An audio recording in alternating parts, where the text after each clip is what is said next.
Hello. Are we live? Yes, I think we are. Just let me turn that off. And there we go. I am apparently live. Is everybody here? I hope you are. It's been a slightly strange day today. There was a rather annoying moment earlier when there was a power cut. One of those weird little micro power cuts that turned off all of my stuff for some reason. It was most irritating to me. Is it just me or is he extremely quiet? This is my microphone very close to my face, and according to my OBS settings, it's currently fine. I will turn it up a tiny bit. There, I'm now in the yellow band, so how does that sound? Is that a bit better? Hopefully that's a bit better. And we do have a fair amount to get through. I have been doing an awful lot of gardening the last week or so, and as a result, I haven't had quite as much time to study as I thought that I did, and that was an issue because this chapter turns out to be almost twice as long as any of the other chapters that we've covered so far, and it's also, by now, when I first started this, I hadn't had a huge amount of experience with the whole basically reading something and summarizing it because, remember, I was home educated, and so despite the fact that I did do quite a lot of writing work, I have never actually really sat down and done the whole thing where you summarize or you read and then summarize a book. Oh, it's just me trying to watch streams in my laptop. Apparently it's not good with audio. Oh, that's okay. Well, my OBS settings are still saying that I'm in a decent audio range, so I'll leave it like this unless somebody else screams at me that I'm too loud. But yeah, hello Ducato as well. Nice to see you as well. I forgot. Hello Rin Friend and also Muffy Graves. It's nice to see you here. Muffy Graves, what time is it for you? Because you're in not California, Canada. So it must be a rather interesting time of day for you. It's delicious. I'm currently having Irish liqueur coffee at the moment, which is quite strong and quite tasty. It is non-alcoholic, but it tastes like liqueur, which is very tasty. Also, let me just put on live chat again. There we go. I'll just be about 5 or 10 minutes before we get into things. It would also help if I scrolled up my notes so that I'm not right at the end. But yeah, this chapter is about 30 to 35 pages long, and it has 2 large sections, and each section is almost exactly the same length, so I think it's actually a good idea for me to do this as 2 streams. I will also stream on Wednesday for the second half of it. So, as a consequence, this stream will be a little bit shorter, but I'm personally okay with that because I am sleepy today. I am very, very sleepy because I spent most of my afternoon and morning putting in snowdrops, which are little spring flowers. They are bright white spring flowers, a bit like smaller white versions of daffodils, and it is the season for snowdrops.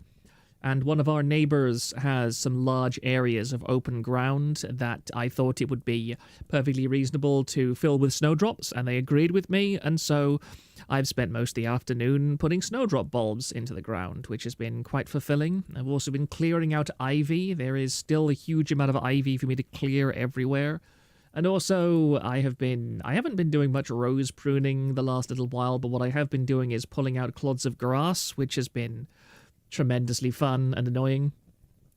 Of all the weeds that I have to deal with, I think grass is the worst one, the one that I hate the most, because it is just so incredibly invasive and pernicious. It doesn't matter how much you pull out, there's always going to more is always going to grow. There's basically nothing you can do except chase around after the damn stuff and just keep on top of it endlessly and constantly. It's funny because I spoke to one of the VTubers that I know, and apparently they really like gardening as well. I had no idea of it, but apparently they do, so that was a pleasant thing for me to discover.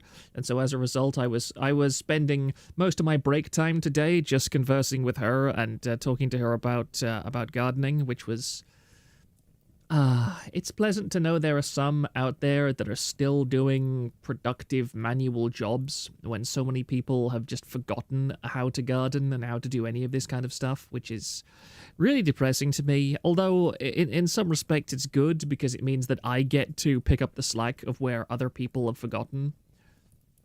Which means more money to me. Rainfriend, I've started to paint. That's a bit vague. What have you started painting? Because there's an awful lot of things you can paint, and there is an awful lot of things that you can feasibly consider as painting as well. Like, I do model kit painting, and I've done fine painting, and I've done a bunch of other stuff, really. But, yeah. It really all depends what you're into. Let me just check my notes.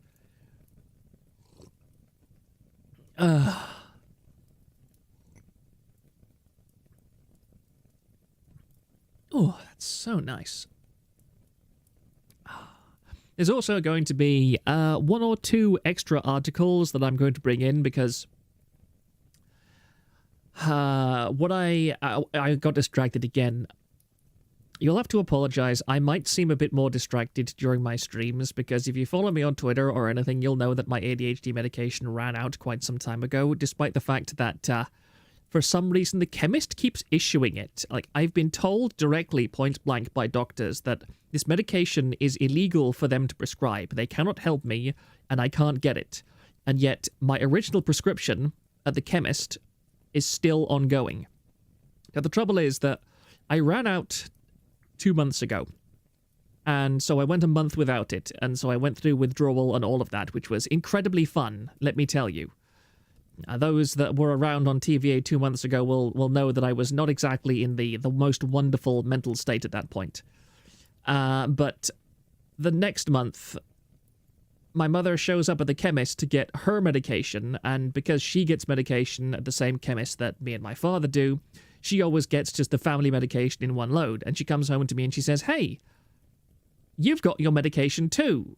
Why?" And I look at it and I'm like, yeah, that is in fact my medication. I have no bloody clue why. I was told by my GP that that was being cut off, that they couldn't prescribe it any longer. And of course, because it is ambiguous, I couldn't start taking it again, because all that would happen is that I would develop this. I wasn't dependent on it or anything. It's not that strong, but I would get a month's benefit out of it, and then I would be back to cold turkey and square one. And so I kept it, and it's been reissued by the chemist again. And so I now have 2 months' supply of a medication that I'm technically not supposed to have, and that technically the chemist shouldn't even be giving me. And I'm just like, what the hell? What?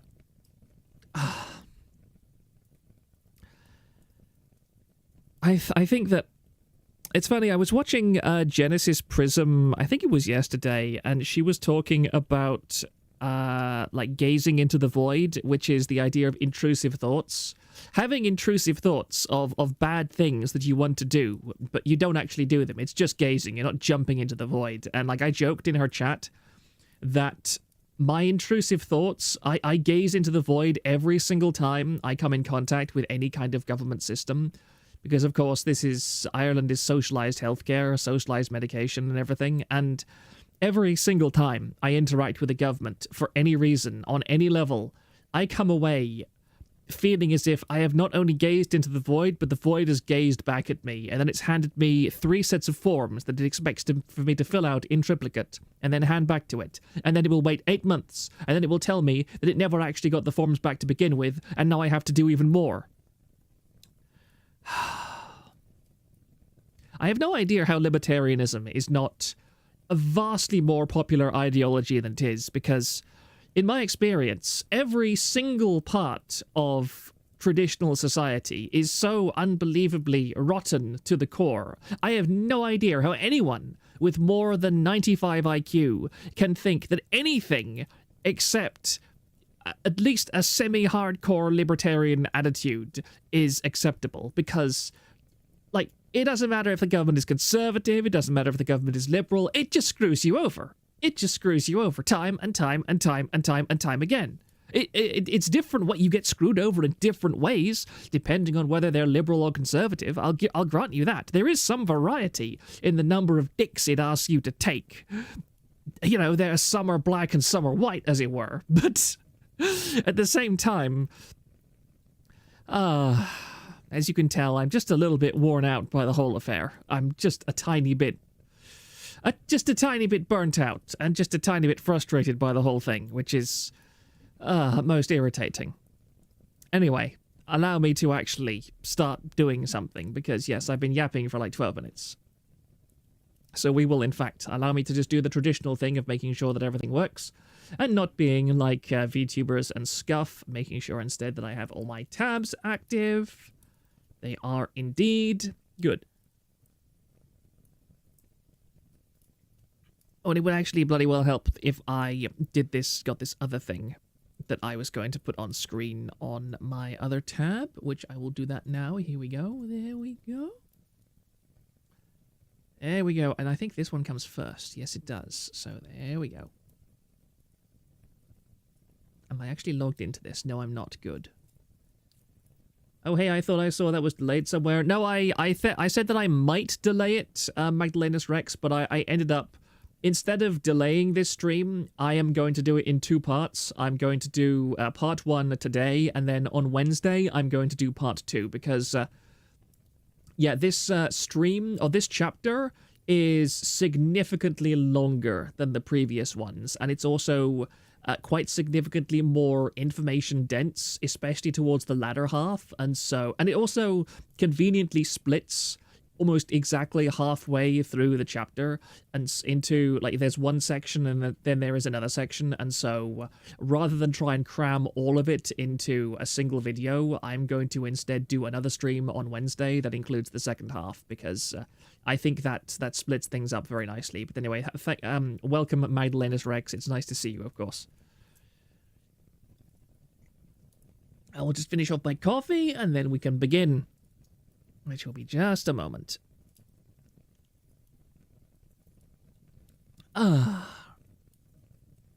And here we are. So we're on chapter 3, which is the myth of pure evil. And you might hopefully remember a decent amount about chapters 1 and chapters 2, which covered several different aspects of evil.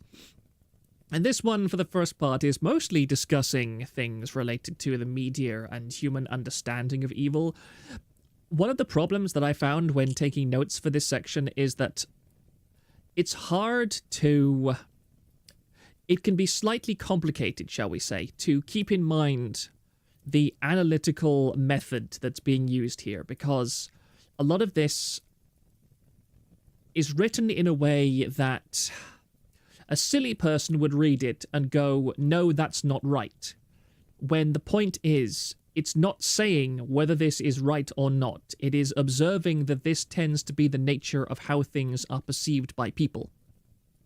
So I might end up referencing that back again, just for the sake of covering my own arse, but I generally consider my viewers to be at least slightly more intelligent than that. Because it is one of those things. It's a little bit three-dimensional, this chapter, which I actually like. I prefer things to be complicated, and I prefer things to be a bit more on a higher level than regular analysis. Magdalenus Rex, slightly unrelated, but a lot of news makes me agree with your assessment of the UK. The royal family has betrayed Britain and reformers backstabbing their hardest working and most outspoken member. I do agree. It's... Britain is just an absolute hellscape. I have no desire whatsoever to return to Britain under any circumstances. I find the entire British society to be horribly, horribly broken in so many different ways, and I could probably go on an entire, very lengthy essay on why, but that is outside the scope of this video, and so I won't focus too much on that. Maybe at a later point, but I think that, Morgoth Reviews, a guy that I watch on YouTube, he does quite a lot of decent coverage of those kind of problems in British society. He's a pretty cool guy.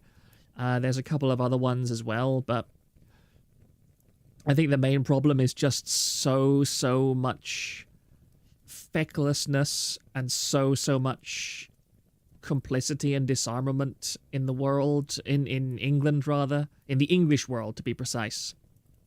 There is no force like there is in America, which would be the equivalent of like the Trump right, which is willing to stand up and say, we will remove every aspect of the former administration and rebuild it from the ground up. And it's funny because I remember reading, watching an interview with a man called Dominic Cummings, he was the previous Minister for Education, I think. He was very strongly connected with education anyway. I'm not exactly certain what his exact title was, but he was asked, how would you change the government? And he said, I'd get rid of everybody. I would get rid of 95% of the entire organization of government, and I would replace it. He said, unless you are willing to go into government and have an encyclopedic list of all the people you intend to remove and then immediately replace with people that have had no contact with the current political administration, you're not going to get anywhere. And he said they have to be outside the system because every part of the British governmental system is designed to indoctrinate you into a certain way of thinking and to believe that you are accomplishing something when you are in fact accomplishing absolutely nothing. So you can't ever rely on people who are inside the establishment because they have been so completely and totally taken over and corrupted by the way of doing things. They don't question it any longer. And he said, I've seen it work so well. I've seen so many very promising and, like activist types go into the British government with this fervent obsession with changing things and this very sincere dedication to making things different. And then a few years later, they have become just another cog into the wheel. And he said the worst part of it is they still believe they've actually accomplished something. Like they will stand there and they will say to you with a straight face that they have accomplished their goals. And yet nothing ever changes. Nothing ever gets better. Because they have just they've been hoodwinked and they've been fooled and they've had their expectations subverted and they've been taught that that's actually a good thing. It's a very irritating and very awkward thing to do, and it's a very British way of responding to things, unfortunately. Every country needs a Doge. I mean, I have my problems with Doge, honestly, but at the same time, at the very least, something is changing. Something is changing. It might just be a transition from one oligarchic power structure to another, but hell, at least the new oligarchy has some difference. It's not two cheeks of the same arse, as it has been legendarily referred to in England as the Liberal and the Tory party. Matthew Graves, yep, just look at all the useful idiots in Canada. They somehow pulled off getting an unelected person in as PM. It's just... Okay, we are 20 minutes in, and I am going to drag myself away from British politics and get on with this. So, let me begin my wonderful presentation. Now, the first major section of Chapter 3 is dedicated to the various ways that evil is portrayed in the world, and what follows is a series of 4 major subsections that we're going to cover. And the first one is titled Evil at the Movies, and then the second is Religion and the Devil. The third is Bad Guys for Kids. 4 is The New War, and 5 is Pure Evil. And all of these subsections are going to be very important because each one is a facet that is vital to understanding how evil is portrayed in the modern public consciousness. And there are 2 key questions that he proposes in this section. And those are... Actually, they are down in page 63, my apologies. Yes. There are 2 key questions that he proposed in this section. And the first is... what motivates those portrayed by the media as evil, and what exactly is their relationship to their victims? And 2 is, what forces are blamed for these evil acts, and how do they relate to the circumstances of the victims? And it's interesting that in this preface here, he goes through, one of the things that he highlights is especially how individuals really, really don't like to adopt explicitly evil names, which I find really quite interesting. Because if you think about it, I love this part. I love this part in particular. Yeah, here we are. It's just here in page 61. The expressions of evil, the expressions made by the face of evil run contrary to those it tries to mimic. The positive affirmation of evil is almost entirely absent from modern culture. Now, it's true that words that once referred to evil are now being used with positive connotations, but these more often imply rebellion against conventional standards than true malicious evil. And down here, as Baumeister very dryly notes, there are a lot of sports teams that call themselves something like the Blue Devils or the Yellow Devils. However, none of them would call themselves the child abusers or the bigots. And why is that? It's because people on an instinctive level still have a very strong repulsion and rejection of those kinds of things. And Bright, just going back a little bit up to the start here, is that it opens with just a question, and it asks, where does one look for the face of evil? Now, when he's saying this, Baumeister is specifically asking about what our social environment trains us to recognize on an instinctual level as evil. Now, he names a lot of sources, and these are theology, propaganda, media, etc.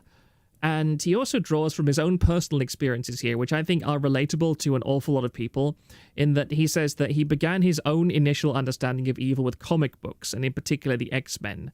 Now, I was never a comic book fan when I was a child. I had a very traditional upbringing, so an awful lot of the cartoonish, shall we say, or the young adult exposures of evil that a lot of people have, I just don't have. I started watching stuff like that when I was in my teenage years. And for this, he says that he points to the existence of the Brotherhood of Evil Mutants as an archetypal face of evil presented to children. And as we've already mentioned, that expressions... Sorry. Oh dear, it's a bad time to be catching stuff in my throat. Let me just have a sip of my water.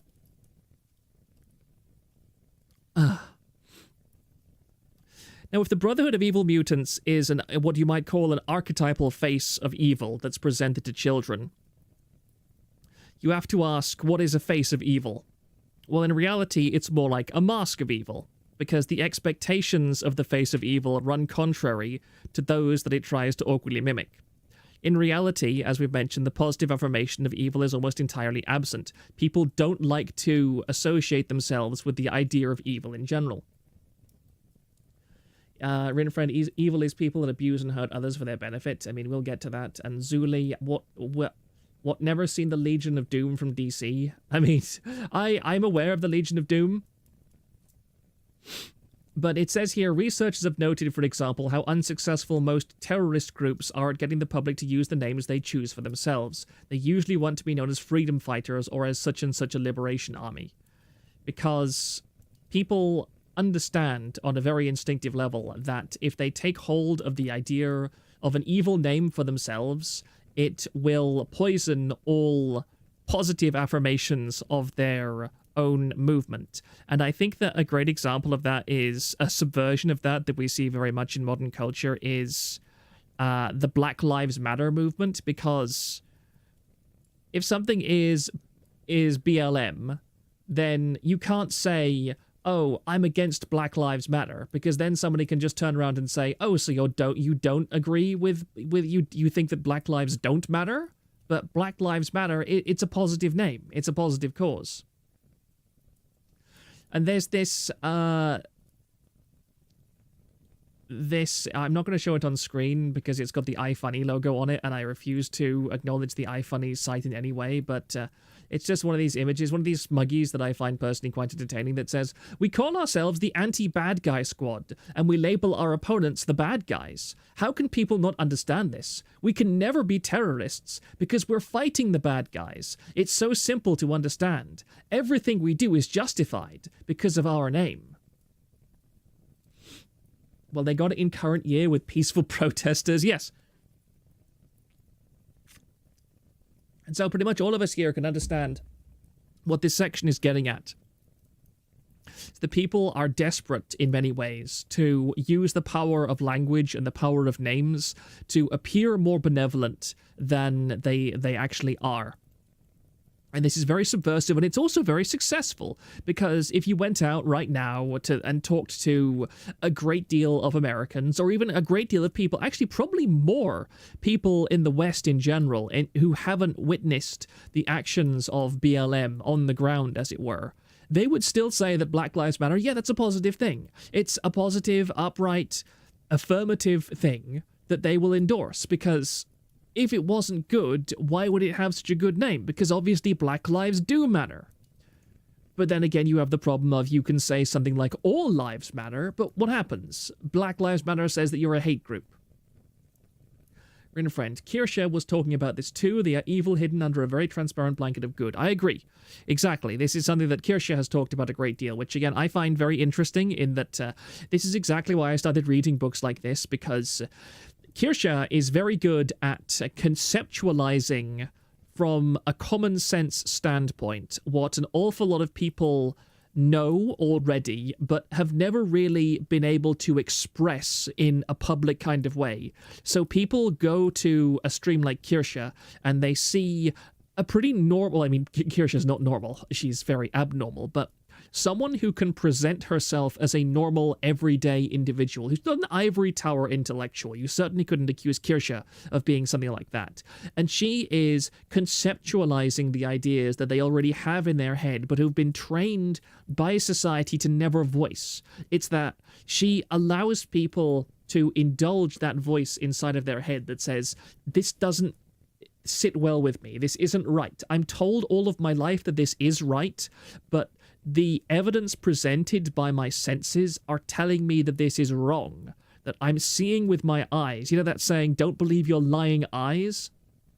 That's what these people experience. They experience sensory input which tells them that the evidence, that evidence does not correspond with the facts, quote unquote, that they are being fed by the media, by politics, by activists, so on and so forth.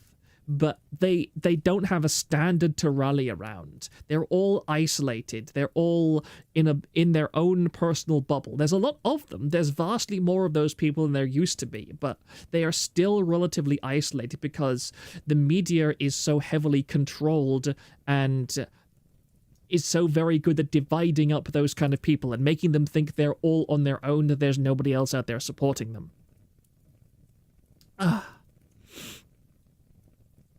But anyway, there is, in turn, this next question, which is pretty simple. Given that there is so much evil in the world, why do so few groups or individuals name themselves in positive affirmation of evil? Now, it calls back again to Chapter 2, where it stated that most people who commit evil acts don't view themselves as evil. Instead, each individual tends to hold the perspective that they and their supporters are the ones in the right, and that those who stand in opposition to them are in the wrong. Now, it's here that Baumeister makes quite a powerful claim. The face of evil is actually nothing but a mask, one that we ourselves project or impose over the real face of our opponent. Furthermore, this mask is thousands of years old, and it features near universal familiarity across every culture and time period in all of human history. And the whole premise of Chapter 3 is exploring the psychology that sustains this popular image of evil in spite of its disconnection from reality. And that is an enormous problem with the modern day. And we see the cracks starting to form. Because just as I was just saying, there are many people out there who realize on maybe even just a subconscious level that they are being lied to, that the kind of images that surround them are not actually real. They do not have actually any depth or backing. But the social pressure and the cultural pressure to buy into those images is still so strong that most people will never move past them. They prefer listening to the lie rather than taking the time, the effort, and probably the pain to figure out what the truth actually is. And as is common with this book, Baumeister treats this subject a bit like a research paper in that he first asserts his conclusions, and then he takes the reader on a journey through the evidence and methodological reasoning that led him to it.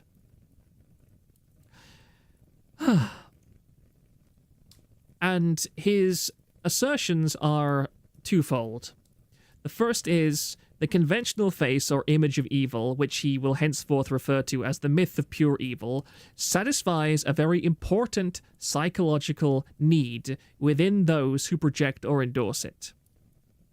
We've often seen it that people, especially on the progressive spectrum, tend to have a level of fanaticism and zealotry to their actions. It's also present in the religious right as well, so it's very universal, this idea that people are buying into something that is very psychologically important to them, which is what his second assertion is. People need to buy into this myth in order to reassure themselves of their own status as unblemished, pure, and innocent individuals.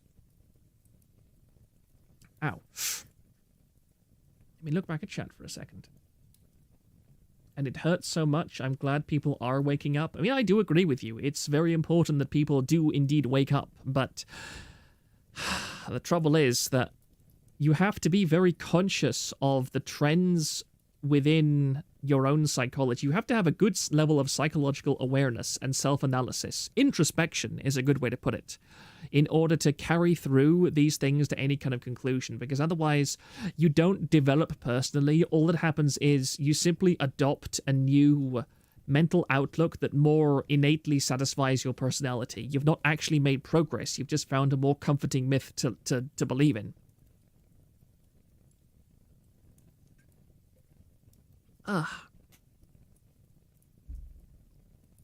Now then, let's actually move down a bit. I'm sorry, I've messed up my notes a tiny bit here. But I think we can move into the first subsection here, which is evil at the movies. And it discusses movies and entertainment in general, and Baumeister right away states that most modern Americans have more exposure to evil in the form of popular horror movies than they do from religion, which is a very tragic but I think very true statement. People in general have a fascination with horror and they desire to be scared, and I don't think there has been a vast amount of research into why exactly this happens, but you can tell that the average person is like, why do people play horror games? Because they enjoy being scared. And some of them don't even enjoy being scared, and yet humans are very, very drawn towards sensations which cause adrenaline, which cause fear response, which cause excitement, because it is a form of stimulation. Oh dear, sorry, I just swallowed a lemon pip from my bottle of water. Yeah, disgusting.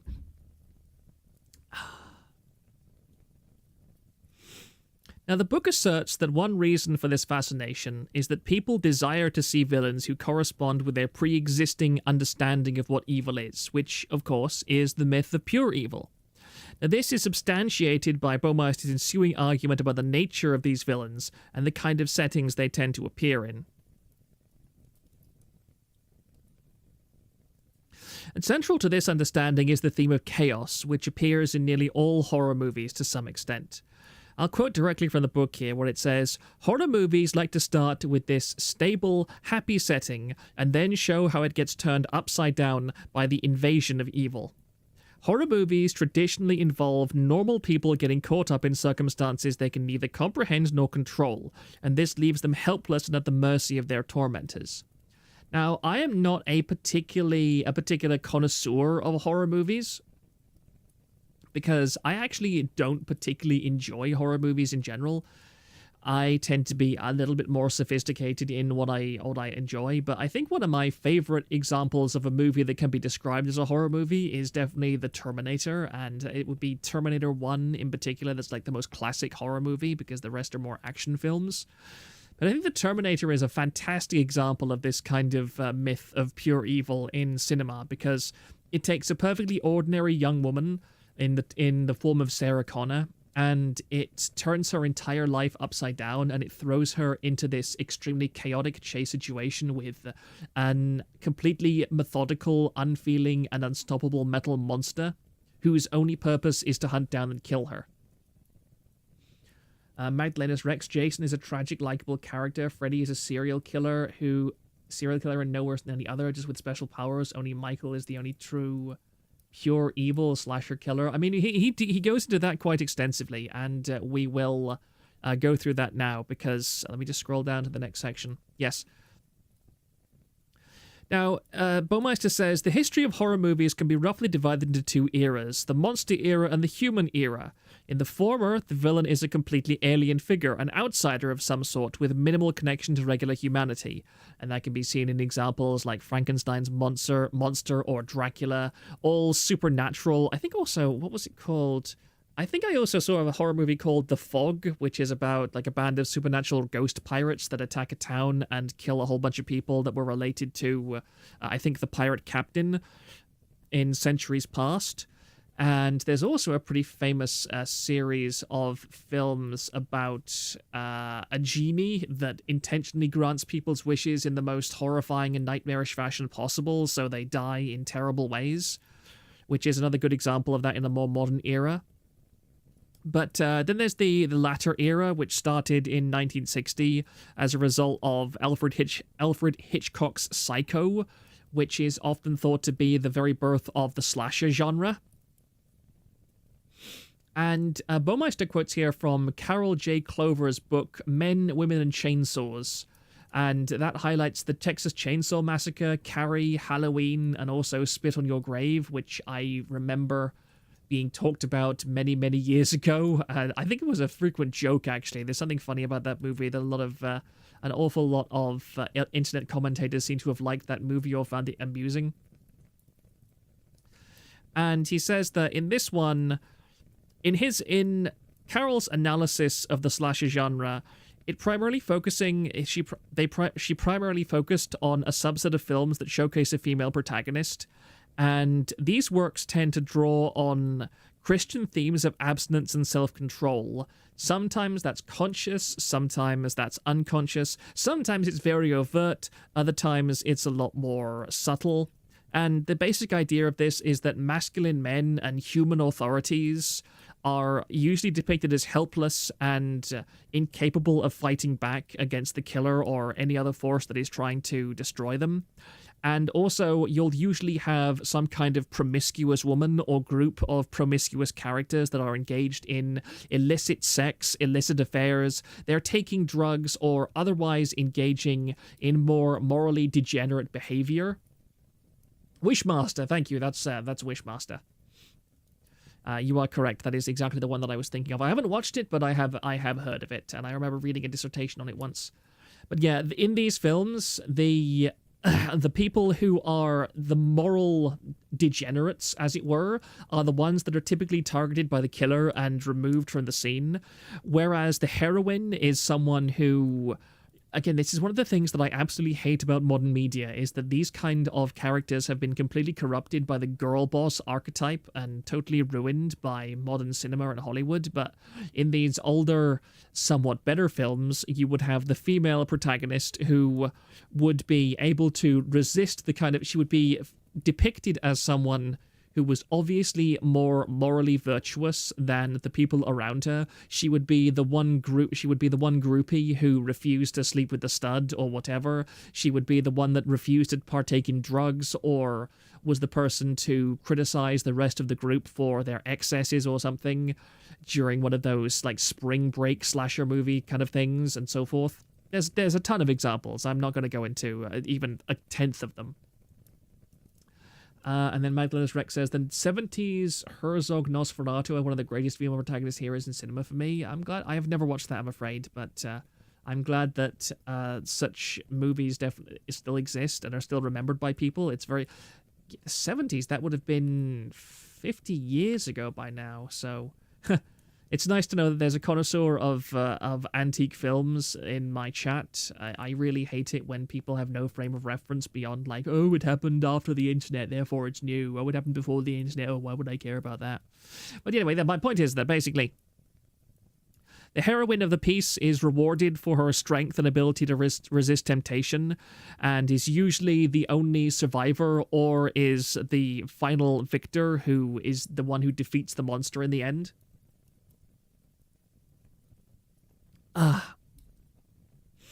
But another common feature of many slasher films is the ambiguity and often contradictory motivations of the villain.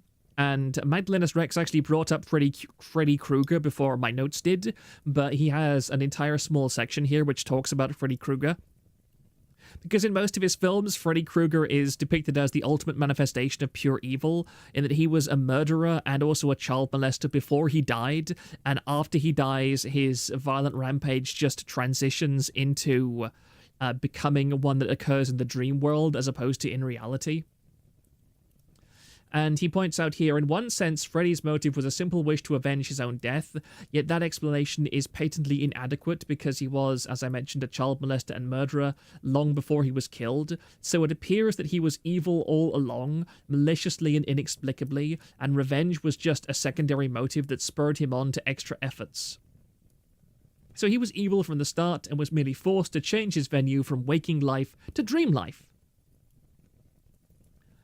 Zuli, the cabin in the wood was a good subversion of the stereotypes, but now it became the norm.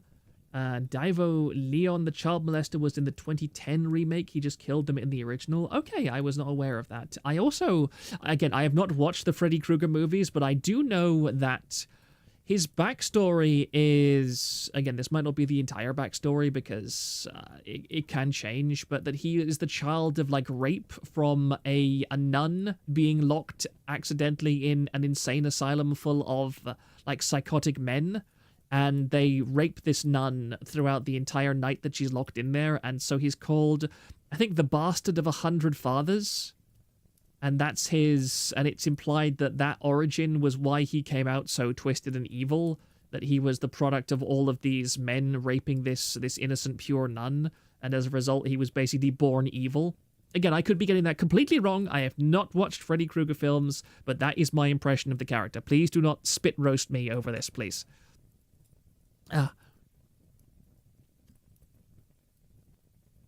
Also, hello Divo Leon, it's nice to see you. Guildmate Troy, at least with Candyman, we know the monster does what he does to keep his mythology alive and thus himself alive. I also remember, has anybody here watched Killer Clowns from Outer Space? That was one of the few horror movies that I actually did watch, and I found it very, very funny.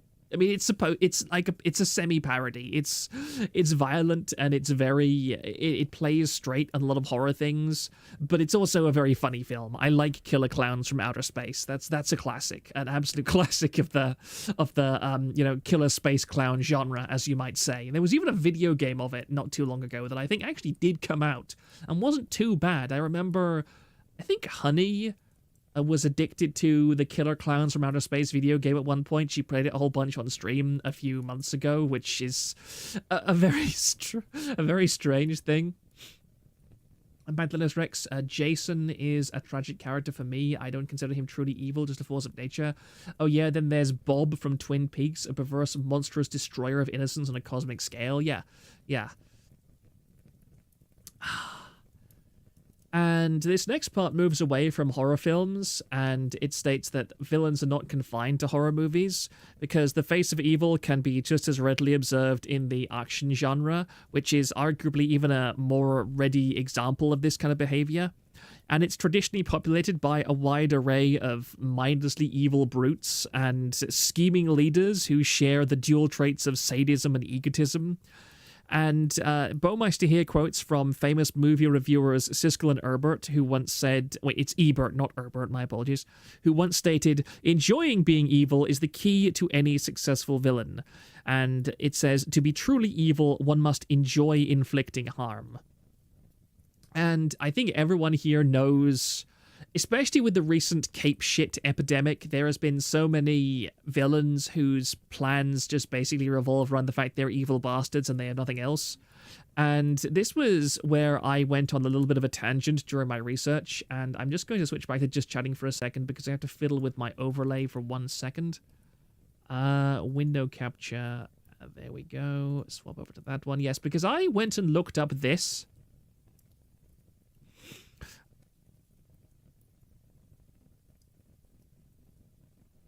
Here we go. Yes, cut Lex Luthor a check, which is from TV tropes. I do sincerely apologize to anyone who completely hates TV tropes. It used to be great. I remember spending so much time on TV tropes as a child, but yeah, TV tropes really went downhill in the past, well, decade or so. It got very paused. But even so, I do think that it is very good for a lot of things, and especially this, because in media, a tremendous problem is the fact that there are so many villains who could very obviously make an awful lot of money or be completely successful in the real world if they just use their powers for good and not evil. I like this little comic up here. The world will tremble at the feet of Destro and his weather dominator. And then one of his minions just said, so I got to thinking, hey, you made a machine that can control the weather. Why not just say, market it legally? And there's just this paragraph here which says, this is the villainous equivalent of Reed Richards is useless. A bad guy who constantly fails at beating the heroes, who never realizes that their intellect and hard work might mean they'd get a lot more done if they did an honest day's work. Any attempt to go straight is simply a ruse to lull heroes into a false sense of security. Sometimes lampshade at a villain's death with, if only he'd used his powers for good instead of for evil. The example is contagious. Even if the government gets a hold of second-hand ultratech, they just use it for ill-conceived attempts to either conquer other nations or abuse their citizens. And a notorious example is the Umbrella Corporation in Resident Evil, where the Umbrella Corporation creates multiple different viruses that are able to give people superpowers, are able to reanimate the dead, that are able to grant psychic abilities. And all they ever do with it is try and biogenetically engineer super weapons with it. And they try and sell those weapons to, evil governments. And at no point do they ever go, hey, we literally just invented the cure to all known diseases. We invented what is essentially an immortality syndrome. Why don't we just sell this on the biomedical market and make, unironically, trillions of dollars?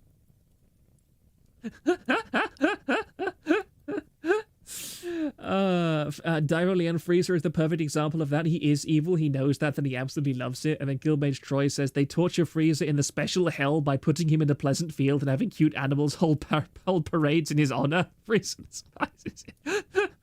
Yeah, well, again, you're highlighting another part of this chapter that we'll be getting onto in a short bit. Magdalenus Rex, Star Wars, thanks to consumer culture, ignores the actual psychological complexities of the Sith nowadays. They weren't inherently evil, they just had a fundamentally corrupt worldview. It was only starting with the Tenebro... How on earth do you pronounce that? Tenebros? Tenebros. I think that's pronounced Tenebris or something. Plagueis and Palpatine, that actual narcissists became Sith and basically undid the centuries of stability they were trying to uphold for their order. Yeah, I think that the morality of Star Wars could be far more interesting than it is, but unfortunately, again, it's just been completely ruined by the insanity of pop culture. Anyway, that's just that bit. That's that little detour that I wanted to go down, but I think we can go back to this now and turn off that window capture. Here we go.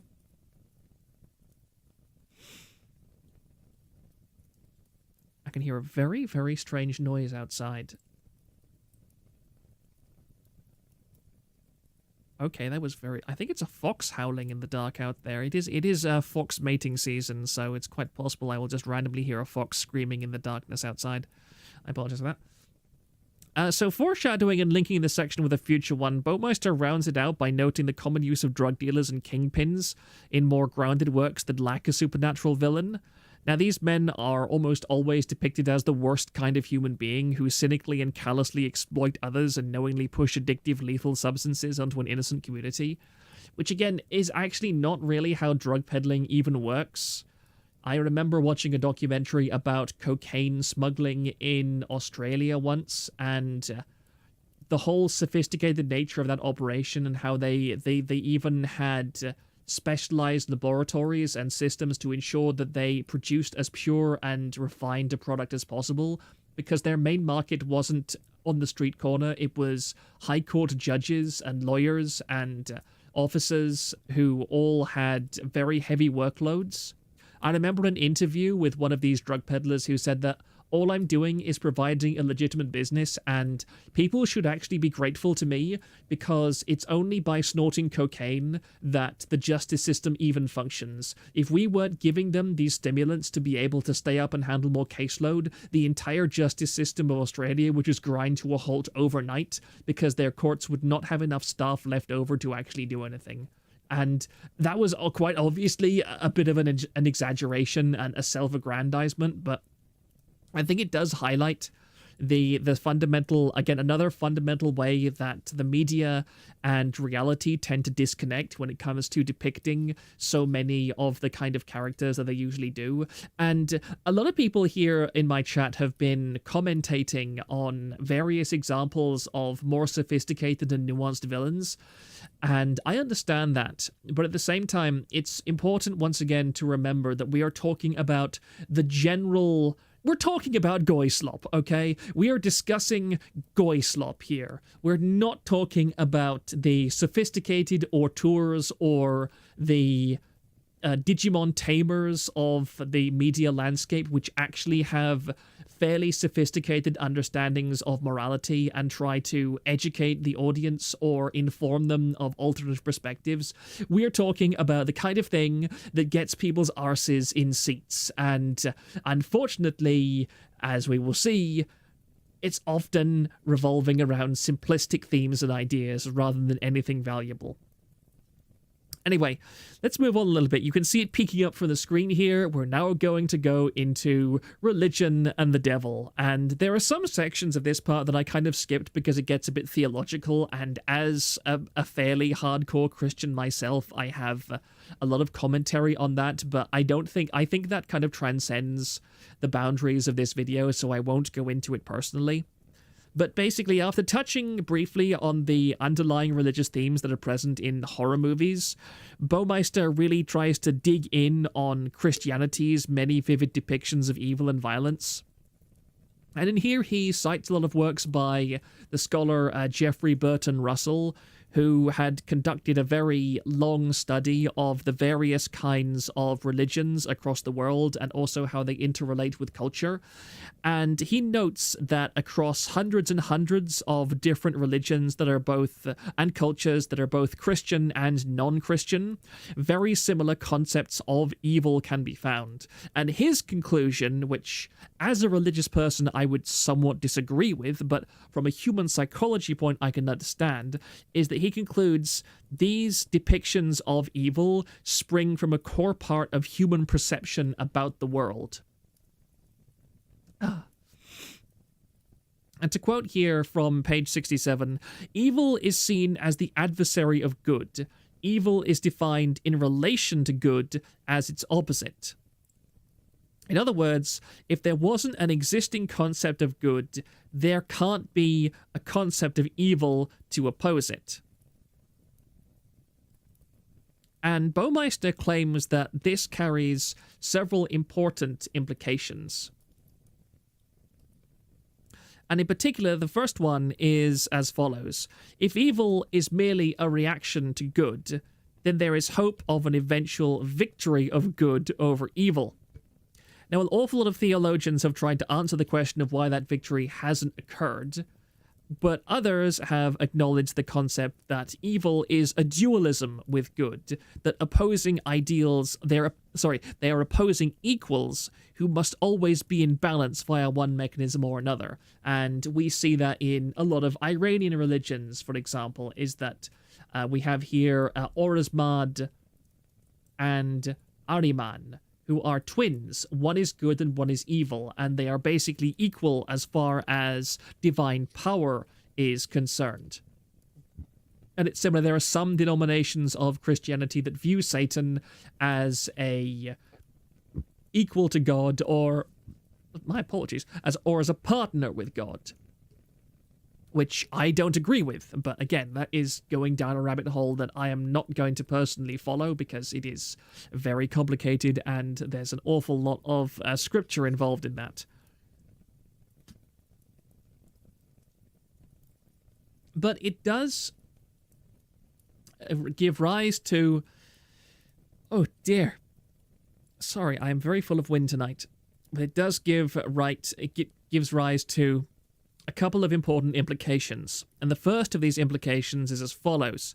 If evil is merely a reaction to good, there is a hope of eventual victory. But it leads to a couple of questions, which you can see here. Are people inherently good, and are some inherently bad? Now, this concept has been extraordinarily pervasive throughout all of human history, and it's really infected dozens of philosophies as well as practical approaches to life, which is where we approach slowly our next tangent. Because Baumeister highlights a key problem with this concept by mentioning utopianism, and he also name-drops the Enlightenment philosopher Jean-Jacques Rousseau. And rather than commentate too much on these next paragraphs, which talk about Western idealism, communism, Soviet Russia, etc., I thought I'd tangent into looking at what I call, well, what he calls the difference between the tragic vision and the vision of the anointed, because I think that Thomas Sowell has a great deal to say about this whole topic. Magdalenus Rex, for me, evil is a lack of good. There is no dualism, it's a spectrum. Lucifer, I agree with Paradise Lost, is just a prideful, petulant child thrashing reality out of spite. I mean, I would generally agree with that perception as well. But let me tab over now to my other window. Here we are. And let me just switch over to this part, which is Sowell's Visions. And this is for the Foundation for Economic Education. And let me just check to make sure that this is proper. You can actually read this. Let me just scroll, adjust the chat window size so that you can actually read this. If you're a VOD watcher, there we go. And it says here, Steven Pinker's 2002 book, The Blank Slate, The Modern Denial of Human Nature, builds on much of Thomas Sowell's work. He refers to Sowell's constrained and unconstrained visions as the tragic and utopian visions, respectively. Pinker argues that much of the unconstrained vision is rooted in the false belief that individuals are born with no pre-programmed software or innate human nature. This blank slate belief, Pinker claims, was often based on good intentions. After all, if we are born equal in every way, this could also eradicate social and economic concepts of inequality. But the problem is that human behavioral sciences have already demonstrated that the human mind does in fact come with certain innate biological programming, which is unique for every individual. The following two paragraphs, in Pinker's own words, explain the two visions and key intellectuals associated with them. And first of all, we have the tragic vision, which is the vision that I buy into, which I feel that the evidence states is the correct one. And the tragic vision states, humans are inherently limited in knowledge, wisdom, and virtue, and all social arrangements must acknowledge those limits. Mortal things suit mortals best, wrote Pindar. From the crooked timber of humanity, no truly straight thing can be made, wrote Kant. The tragic vision is associated with Hobbes, Burke, Smith, Alexander Hamilton, James Madison, and jurist Oliver Wendell Holmes Jr., the economists Friedrich Hayek and Milton Friedman, the philosophers Isaiah Berlin and Karl Popper, and the legal scholar Richard Posner. Now, on the opposite end of the scale are the utopian visionists, and these say psychological limitations are artifacts that come from our social arrangements, and we should not allow them to restrict our gaze from what is possible in a better world. Its creed might be, some people see things as they are and ask why. I dream things that never were and ask, why not? The quotation is often attributed to the icon of 1960s liberalism, Robert F. Kennedy, but it was originally penned by the Fabian socialist George Bernard Shaw, who also wrote, there is nothing that can be changed more completely than human nature when the job is taken in hand early enough. The utopian vision is also associated with Rousseau, who we've already mentioned, Godwin, Condorcet, Thomas Paine, the jurist Earl Warren, the economist John Kenneth Galbraith, and to a lesser extent the political philosopher Ronald Dworkin. And this relates to this concept of pure evil and the idea of people being inherently good and bad in the following way, is that essentially those with the utopian vision have the view that humans can be turned either completely good or completely evil by their surroundings and their upbringing. That if somebody is not born with intrinsic programming, it is possible through social conditioning to create all of a person's morals and all of a person's perceptions and worldviews out of the things they are created from and they're brought up by in society.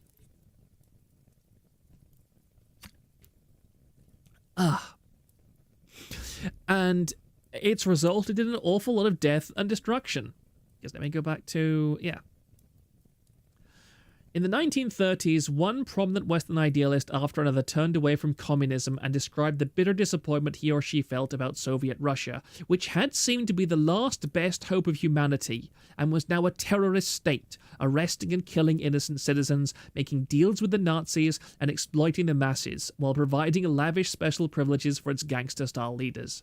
Now, what Baumeister doesn't go into is the fact that before all this kicked off, afterwards even.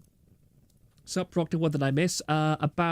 Exactly 1 minute, 1 hour, 3 minutes and 22 seconds, according to the timer here.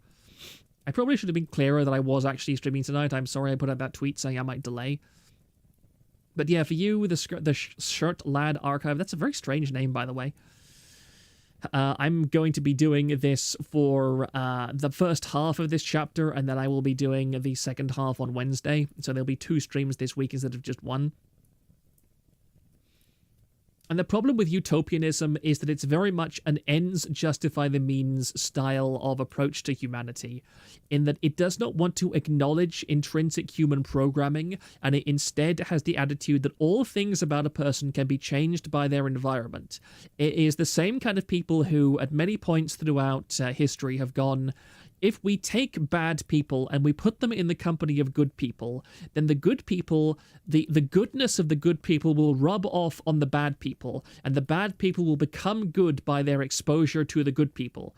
Unfortunately, the practical evidence of all of this is that it hasn't actually happened. Instead, evil has almost always corrupted and contaminated the good that is around it. It's like oil and water. The Shirt Lad Archive, I named it Shirt Lad Archive since I started on Odyssey, so when I eventually made a YouTube channel, I just added archive at the very end. Oh, I see, that makes sense. That makes sense to me, thank you. But if you have, say, a 50-gallon drum of pure water and you add a single teaspoonful of oil to it, not only will the oil not be diffused into the water, it will contaminate the entire barrel of water. You won't be able to take a drink from that water without being contaminated by the oil in some way. And it's the same with society. And Magdalenus Rex points out, liberalism has been corrupted by utopianism as early as Francis Bacon. It comes from post-millennialist theory. Rousseau made it 1,000 times worse by adding blank slatism into his premillennialism utopianism. I agree. Zuli, I believe the Bible states that evil can only corrupt and manipulate, never create, while good can create. And that's actually the Lord of the Rings that says that. That is a quote from J.R.R. Tolkien, to be precise. Although Tolkien was a staunch Christian and he was a Catholic, and while I don't agree with Catholicism, I do think that of all the Catholics out there, Tolkien was probably one of the best. I think that The Lord of the Rings especially is one of the best. Put it this way, I very much intend to use The Lord of the Rings as a morality play for my children if I ever have them, you know? I think that he had a very good understanding of what good and evil actually are and how they manifest in the world, which was very good.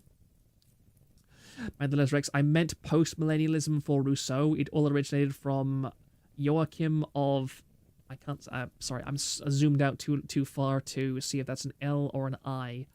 Flore or Fior, who believed in a 3-stage history. I'm aware of the stages of history. That is something my friend Alex is vehemently against and finds completely contemptible, the idea of stages of history. I believe that he's quoted it to me as the people who believe that the state is God's progress through history are the kind of people that should be lined up against a wall and shot, and I do believe him. I very much do believe him.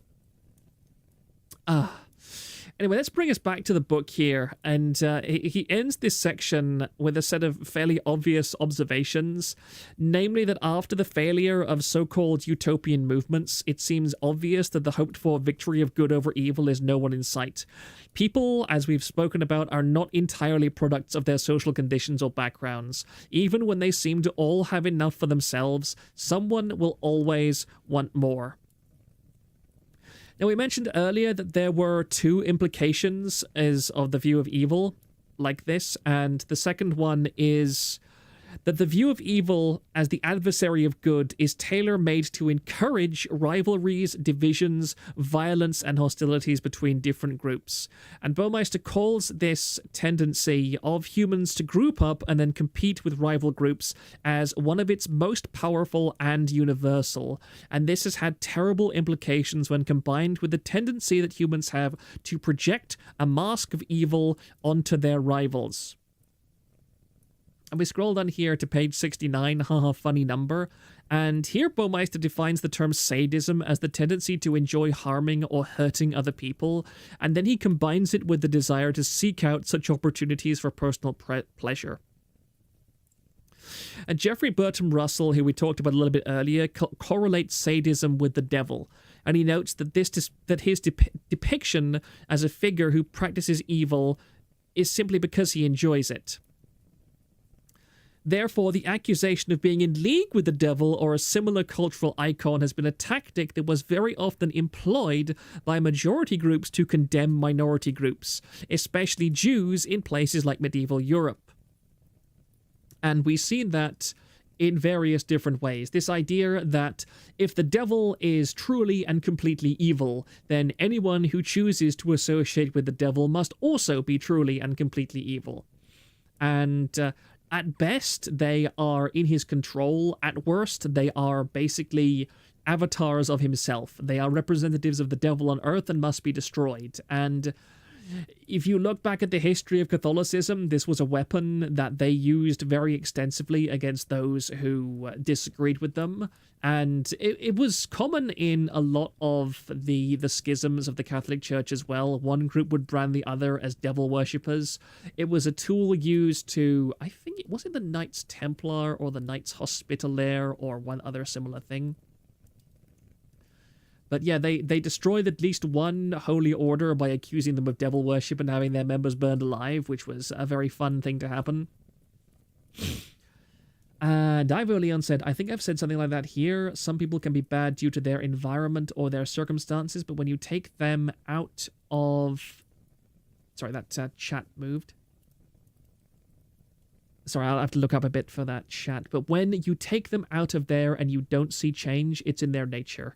I think that's a reasonable outlook, honestly. I think that there is a great deal of a leeway. I think that some people are definitely born with far stronger natures than nurtures, but there are plenty of people that are born pretty blank slate, I'd say. By the Les Rex, while I'm an Orthodox Christian, I have a very Neoplatonic Stoic understanding of its theology and philosophy, so I hate this framing Christians have about devil. Evil can be spite, not sadism.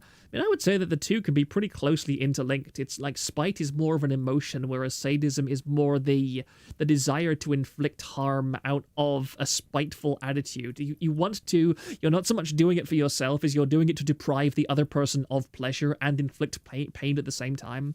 And yes, also there was the Cathar heresy, although, I mean, the Cathars were very Gnostic, and I'm afraid that I view Gnosticism as a very, very demonic attitude in general. It is... Gnosticism is a pretty horrifying can of worms to kind of open, but I'll leave those rants to James Lindsay. He does a far better job of it than I ever can, at least when he's not ranting on Twitter about random nonsense. I really, really find it upsetting that James Lindsay has such a great understanding of an awful lot of things, but oh my goodness, that man is just autism personified in so many ways. It's really upsetting. And he makes a fool of himself pretty constantly, which is depressing. Gnosticism leads to bad Final Fantasy plots.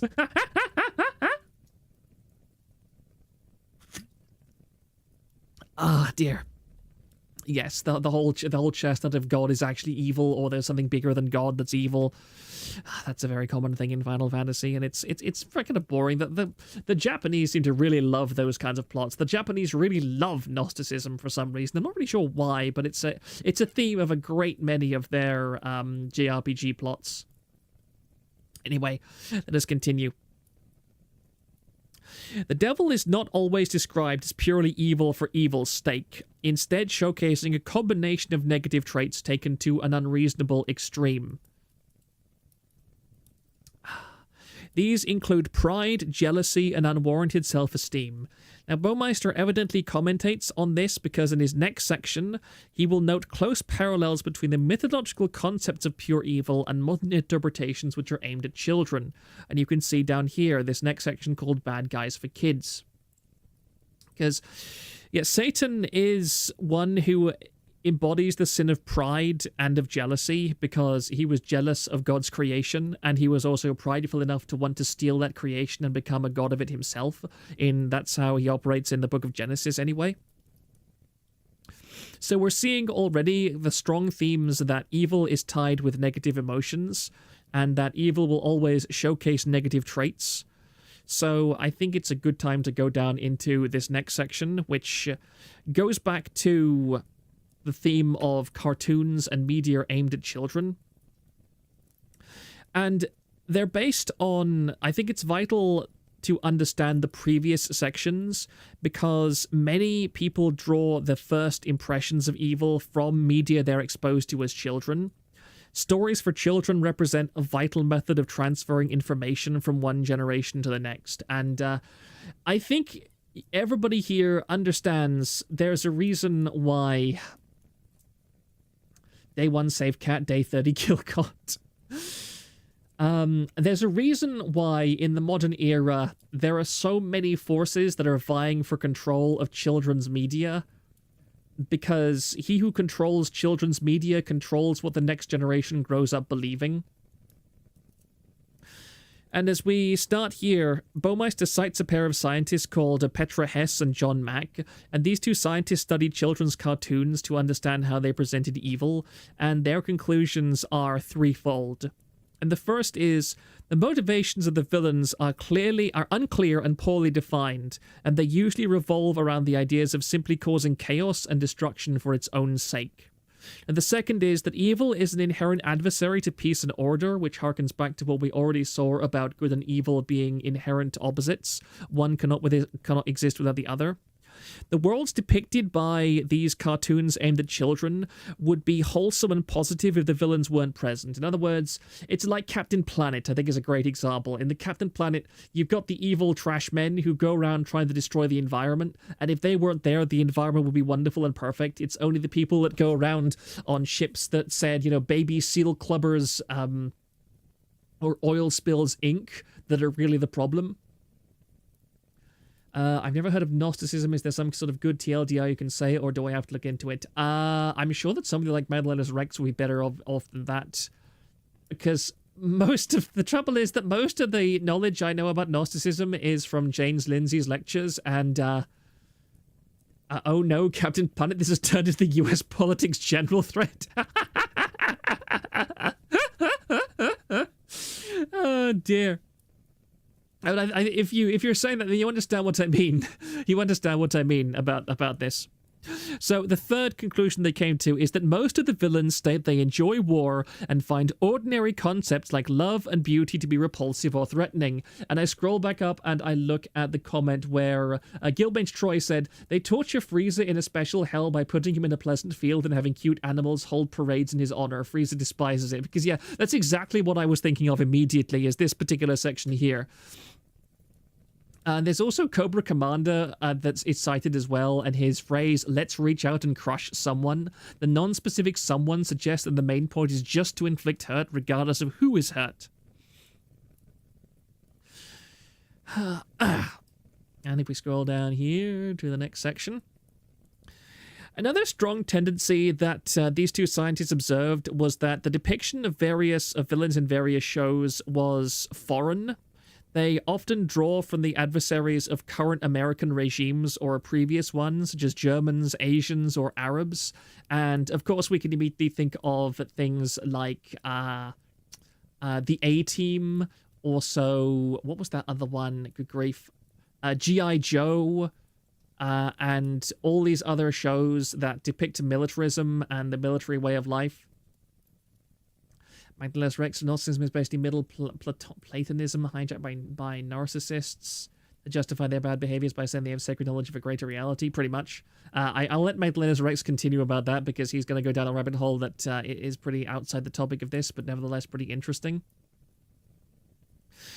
Now, other traits that the villains tended to display included irrational outbreaks of anger and self-destructiveness, and the use of oppressive means to dominate others, like mind control and torture. And that, of course, harkens back to things like Tolkien's Lord of the Rings, where evil is a corrupter or the destroyer. It cannot create. It can only take things that good has made and turn them into evil things. For example, Sauron takes the beautiful elves and he tortures and damages them and mind controls them until they turn into the foul orcs. And it's also in things like his monstrous beasts and his dragons, which are his attempts to imitate things like the glorious eagles of Manwë. And Baumeister says, this anger in particular escalates until the villains lash out blindly and are self-defeating and self-destructive. So evil is not only... evil is stupid, basically. A lot of these shows have evil as a bunch of very stupid, over-the-top, and graphic people that are very often caricatures of pre-existing enemies that things like wartime propaganda from World War I and World War II love to use.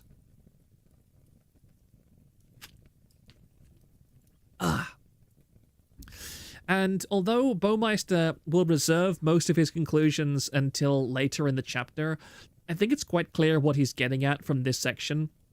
And we've already covered it a little bit.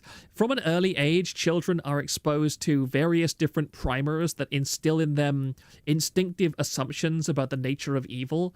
And though I think that, as has been mentioned, growth and maturity are quite likely to render a fair amount of these effects somewhat muted, I don't think there are many adults out there who look at enemies in the world and go, oh, those are evil, just like G.I. Joe, or...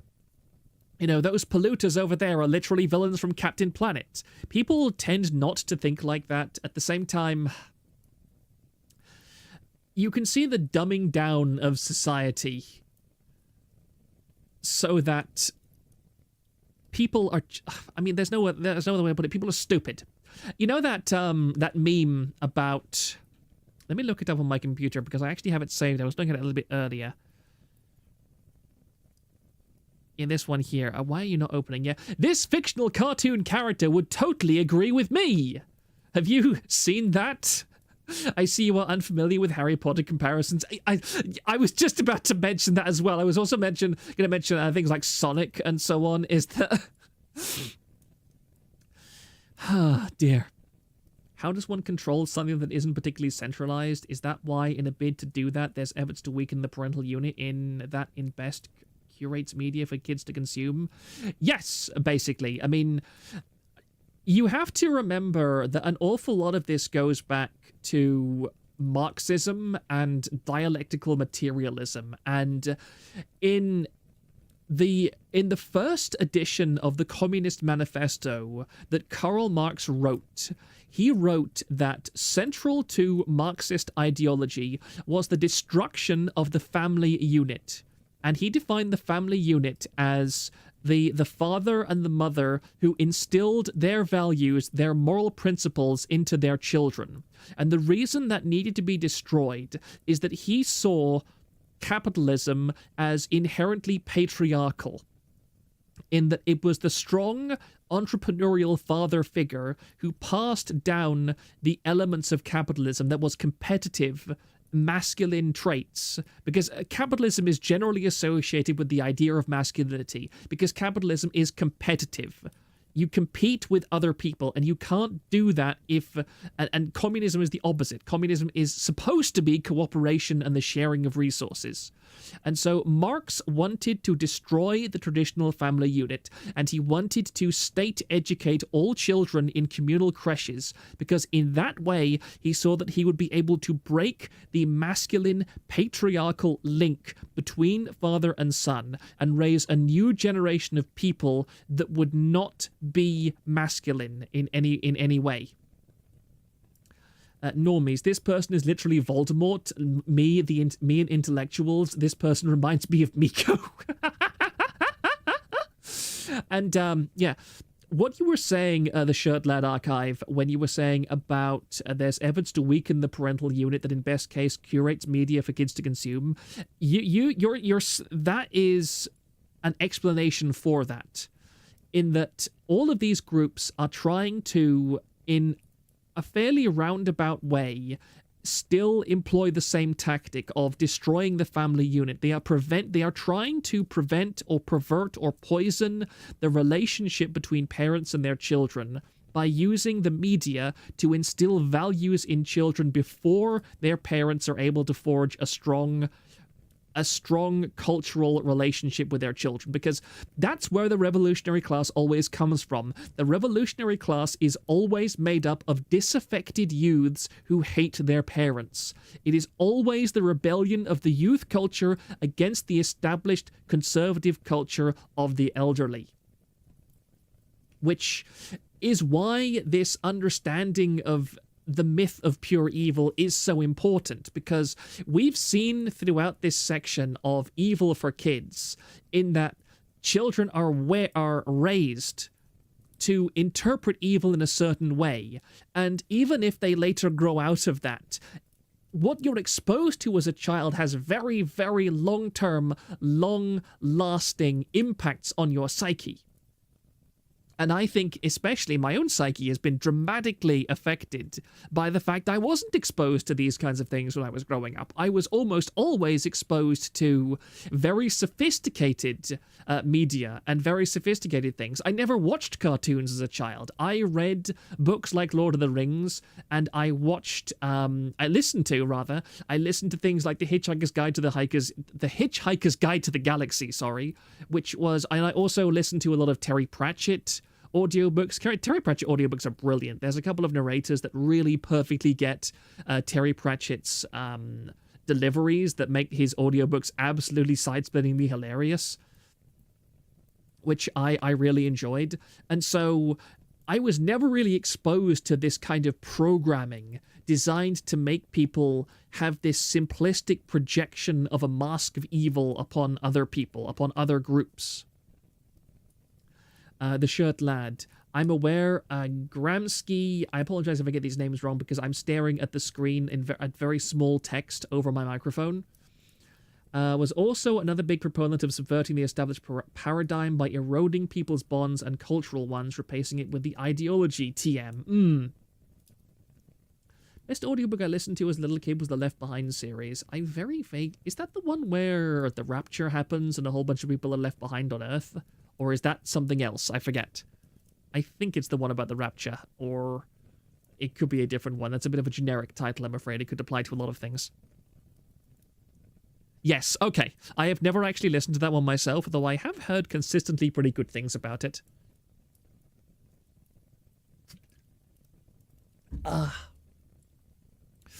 Anyway, now that I've looked up that particular meme,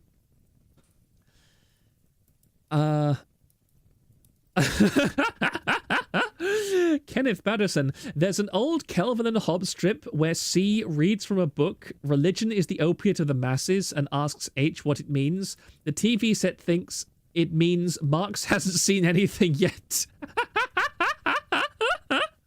Oh, I find that really funny. I should read more Calvin and Hobbes. I'm afraid I haven't watched too much of it. I read too much of it, rather, because it's a comic book strip. But it is very entertaining.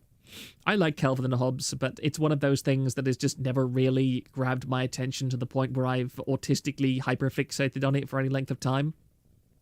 Anyway, let us continue down into the New War.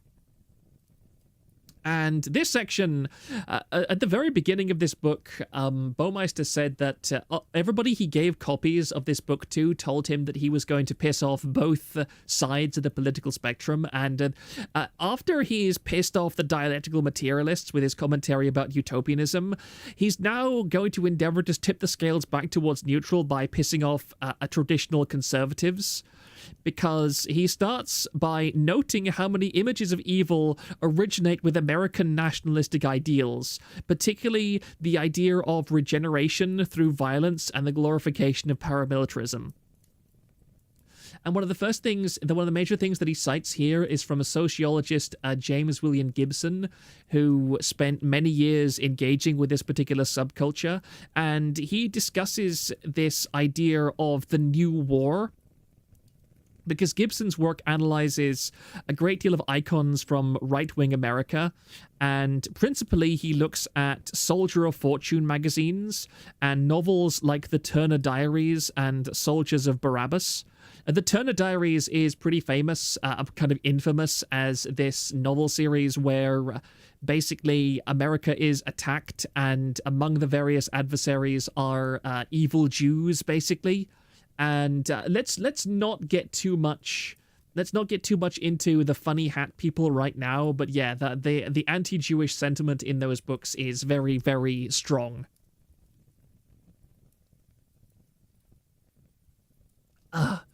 Gilbench Troy, basic plot, rapture happens, everyone left behind now has to deal with the tribulation ramping up to Armageddon. And that would be Left Behind. That's not the Turner Diaries for reference. Definitely do not confuse the Turner Diaries with Left Behind, okay? That's not a good thing to happen. That's not a good thing.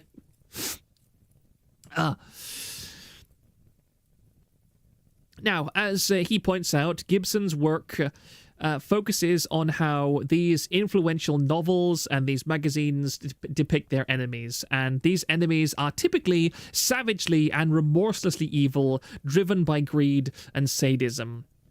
Now, it also notes the prevalence of chaos, because villains are very often driven to destroy the American social order and moral system, which is almost always depicted as peaceful, harmonious, and orderly when upheld by American citizens.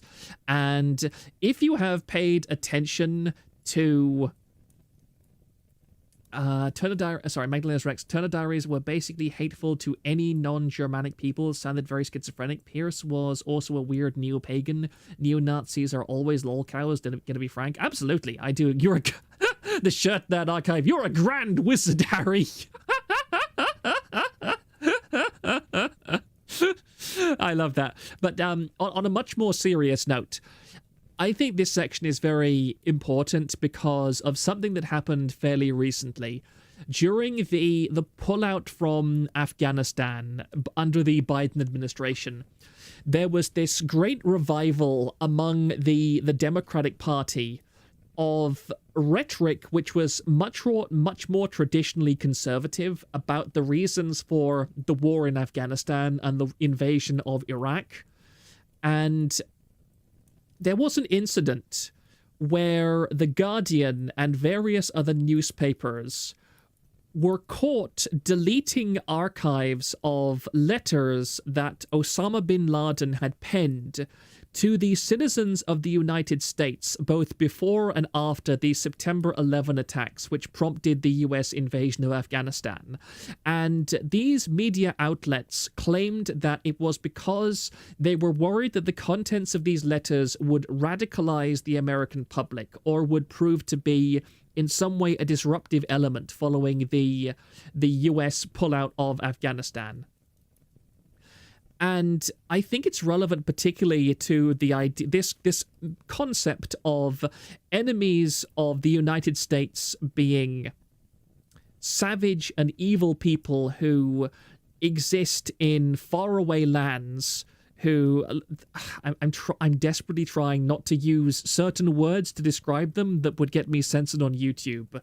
Words related to sand and hats and various things such as that. But media around the pullout in Afghanistan went back to this rhetoric in a very weird and strange way, in that it said there's no reason ever to look up any of these messages that Osama bin Laden wrote to the United States, because it's all just, anti-US rhetoric. They hate the reason why Osama bin Laden attacked the United States was because he hated our freedom. Now, this was a phrase that was repeated in many instances of this censorship effort, is that the Taliban hated American freedoms, they hated the American way of life, and they hated the way Americans lived their lives. So they wanted to attack us at any cost, and that's what drove them to attack on 9/11. But the reason they removed these letters that Osama bin Laden wrote to the US was because those letters were actually a very nuanced and very detailed analysis of exactly why he felt that he was justified in attacking the United States. And to emphasize, this didn't mean that somehow Osama bin Laden was right to blow up the Twin Towers. That's the retard reaction to this. And some people actually did go that far, which was absurd. But it was a case in very recent memory where the modern media attempted to present this completely one-dimensional look at evil for political reasons, because the politics of this were obvious. They were desperately trying to prevent the average American from understanding the reasons behind the continued aggression of Muslim countries against the United States. Because the basic thrust of these letters that Osama bin Laden wrote to the US was pretty much as you might expect. He said, "It is because you continue to fund the state of Israel that we're engaging in this attack. That you can make us go away if you just elect a government that will not fund Israel. We're okay with that." And he also said, "We justify our attacks on civilians because America is a democratic country. Each member of the American citizenry has a power to elect a representative. And as such, we consider civilians to be acceptable targets because each of you is involved in the creation of this government that attacks our people on a consistent basis." Magdalena's Rex, this reminds me of when Kamala Harris tried explaining the Ukrainian-Russian war and described it like a kindergarten teacher, literally cannot comprehend complex geopolitics. Yes. That's another great example of it, is that Vladimir Putin is very often considered a completely... He's an irrational, evil leader who's trying to destroy things. Kenneth Patterson, all governments are parliaments of whores. The issue with democracy is the whores are us. Yes.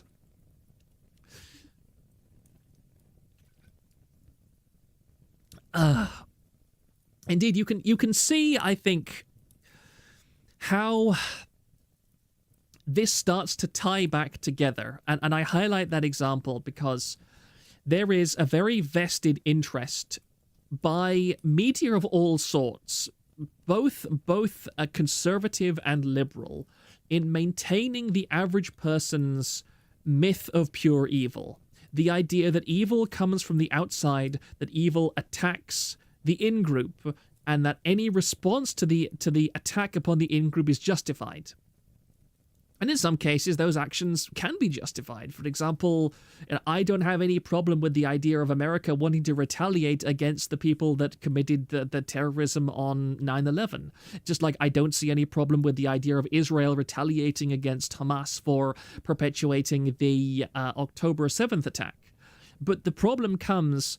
if you have a very simplistic mindset of the world, then you allow it to influence your perceptions to the point where you start justifying things with an oversimplified worldview, which is very, very dangerous because it allows so much bad and so much evil.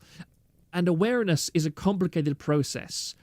You need an understanding of geopolitics. You need an understanding of psychology. You need an understanding of economics to a degree. And you can't do that. But all of that is counterintuitive to the way we are raised as a society. We're not encouraged to educate ourselves. We're told what to believe, and we're expected to make all of our decisions based on the set of circumstances and the set of facts that are supplied to us by external organizations. It's very rare that I can never remember ever in all of my years, ever, a single instance of the BBC ever telling people to do their own research, to go to that place or this place and look up the facts for themselves. I can never once in my entire life remember the BBC ever doing something like that. And that's bloody depressing. Magdalenus Rex, and Palestine isn't poor victims, and Israel isn't some bastion of our democracy and our greatest ally. Maybe both sides suck. I mean, yeah, there is nuance. And again, stupid people who don't understand complexity will take any condemnation of one side as an endorsement of the other side. It's like if I say, I don't like Israel, somebody else will say, oh, so you're on the side of Palestine. If I say, I hate Palestine, then somebody will say, oh, so you approve of Israel. Because those are one-dimensional views.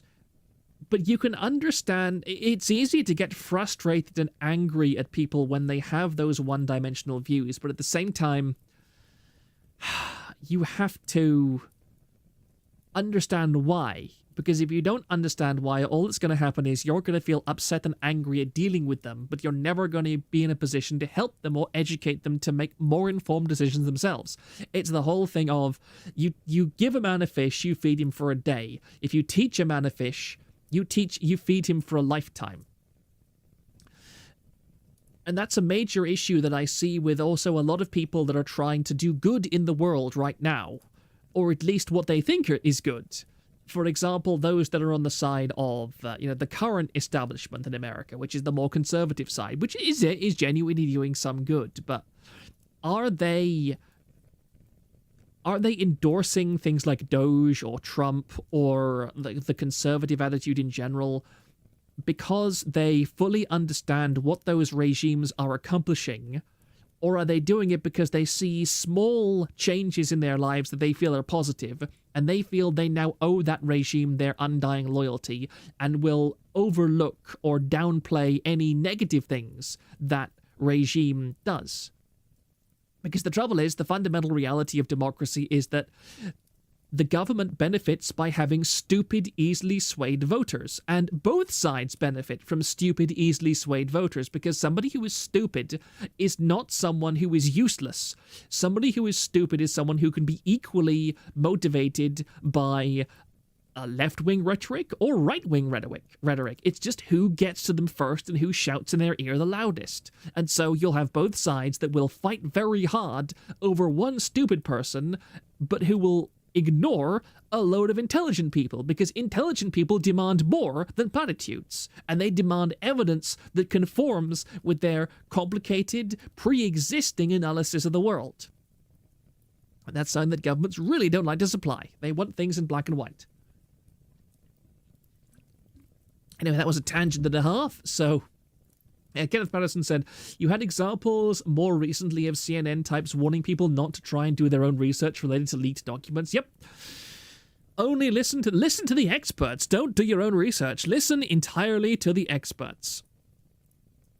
Anyway, now that we've gone on that massive tangent, allow me to scroll back down a bit.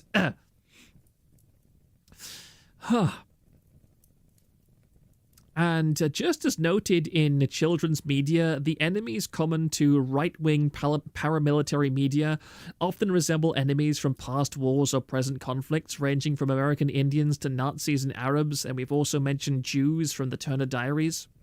But another similarity is the contrast between the virtuous and the non-virtuous.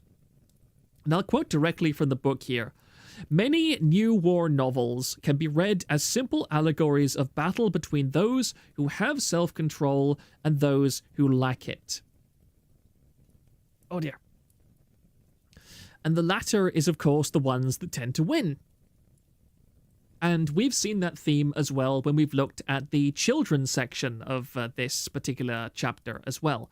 Is the villains in children's media are very often characterized as those that are out of control. They cannot... They always give in to their own worst impulses, and those worst impulses are very often the vehicles by which their downfall is facilitated. And that extends now into these kinds of cultural propaganda novels, which depict the evil people, the outgroup, the villains, etc., as those whose intrinsic negative qualities lead to their own downfall. Meanwhile, the heroes are the virtuous ones, whose virtues, integrity, moral strength, and so on, are what bring them to victory. Which, it's not a bad thing. We see that positively in things like The Lord of the Rings as well. Or, of course, the Bible is no different, in that Satan's downfall is brought about by his own pride and hubris, whereas Jesus is the one that serves as the perfect man who dies for human sins because he himself was sinless. So there are good ways and bad ways to do this as well. Let me look back at chat. Renfriend, and then there is people who support them because Twitter and TikTok said they're based SS officers next generation. Kenneth Patterson, a lot of intelligent people today put much of their mental resources towards rationalizing their own positions. This is especially true in the sciences. I agree, absolutely. And again, that's another problem with intelligent people, in that an intelligent person can really be more stupid than a stupid person, because it's the horseshoe theory. Because there's the joke that a stupid person can come to the same conclusion as a very intelligent person because they take very small amounts of true facts and then extrapolate out a big conclusion from them. But an intelligent person can take a lot of evidence, analyze it, and come to a wrong conclusion. But then, because they are intelligent, they can then rationalize that wrong conclusion to a far greater degree.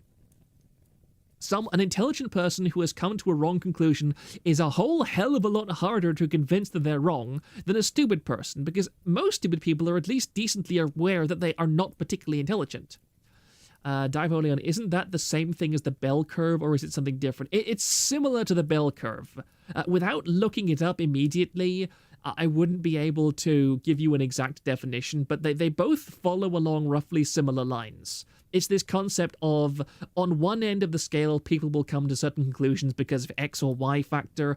On the other end of the scale, they'll come to the same conclusions because of different factors. But in the middle, there are people that will come to completely different conclusions. It's like different ways to the same end, basically. And horseshoe theory can be negative as well as positive. I've seen plenty of examples of negative horseshoe theory. Like, for example, in politics as well. We noted earlier that it was a liberal position to censor information that portrayed Muslims and people like Osama bin Laden in a more nuanced light than they would like.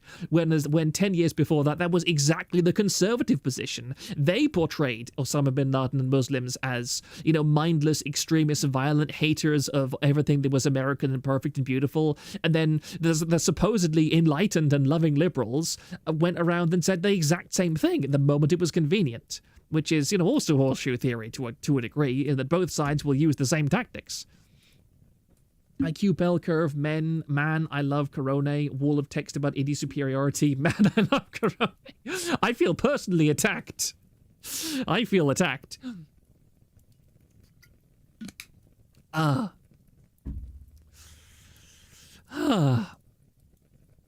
Anyway, now that I've rambled on about that, let me go into this next subsection, which is pure evil, which will be... Let me scroll down a tiny bit more. Yes, this will be the last section that we cover, which is down to page 75, because after that, it transitions into the second section, which is pure evil in modern life, which is a little bit more of a practical spin on this information that we've just covered. But I've already been going for nearly 2 hours, so I think that will be a good place to stop. So we'll get into this section, and then I will do a little bit of a conclusion. Let me just make sure my page is correct. 72. Yes, pure evil. So Baumeister states that the myth of pure evil is a composite formed from the various images we have previously explored. He reminds us that evil is in the eye of the beholder, and beholders are generally victims. Thus, these beholders witness evil first as acts of intentional, deliberate harm, chaos, and destruction. Sorry, I've just got a piece of skin hanging off the edge of my lip. Now, second, people witness evil as a force that harms primarily for its own pleasure. The wants of an evil person are imagined as secondary to their desire to cause evil in the pursuit of satisfying those wants. And if you remember, we discussed the idea of cut Lex Luthor a check earlier, where a villain who is an evil genius or a scientist intentionally chooses to pursue a scientific outcome that revolves around causing chaos or destruction instead of just becoming a regular scientist and selling his inventions for money. And those conclusions support Baumeister's previous research into interpersonal conflicts, particularly this part about the eye of the beholder, because if you remember in Chapter 2, Baumeister pointed out that people tend to describe harm done to them as unreasonable, unwarranted, and a sign of the irrational nature of the perpetrator. Now, what's fascinating is that this instinct to blame the perpetrator is so deeply ingrained that it persisted even after those exact same people had spent time downplaying and mitigating their own actions as perpetrators during the same experiments. So remember, in Chapter 2, he went through a series of experiments with people where, on the one hand, they had to write a story where they had caused somebody harm or offense in some way, and then they had to write a story about how they had received harm and offense. So they were writing to each person wrote 2 stories, and they did the same thing. When they wrote the story as the perpetrator, they would downplay what they'd done. They'd say, oh, I yelled at someone, but I had a good reason to. I woke up with a headache, or something like that, that made it so it was explainable and it was understandable why they had lost their temper or they had caused offense. Or in some cases, they said, I caused this person offense, but I have no idea why. To me, it was perfectly rational what I did. But then, when those same people were asked to write a story about how they'd been offended by somebody else, they almost always said that it was inexplicable. They had no idea why the other person had acted the way they did. That the only reason they had been harmed was because the other person went out of their way to deliberately harm them for their own pleasure. So there was this fundamental disconnect where people had an instinct where they just were unwilling or unable to see that someone who would hurt them had an potentially had an understandable reason to do so. That just wasn't natural to them under any circumstances. Beholders are usually doing harm with each of their eyes.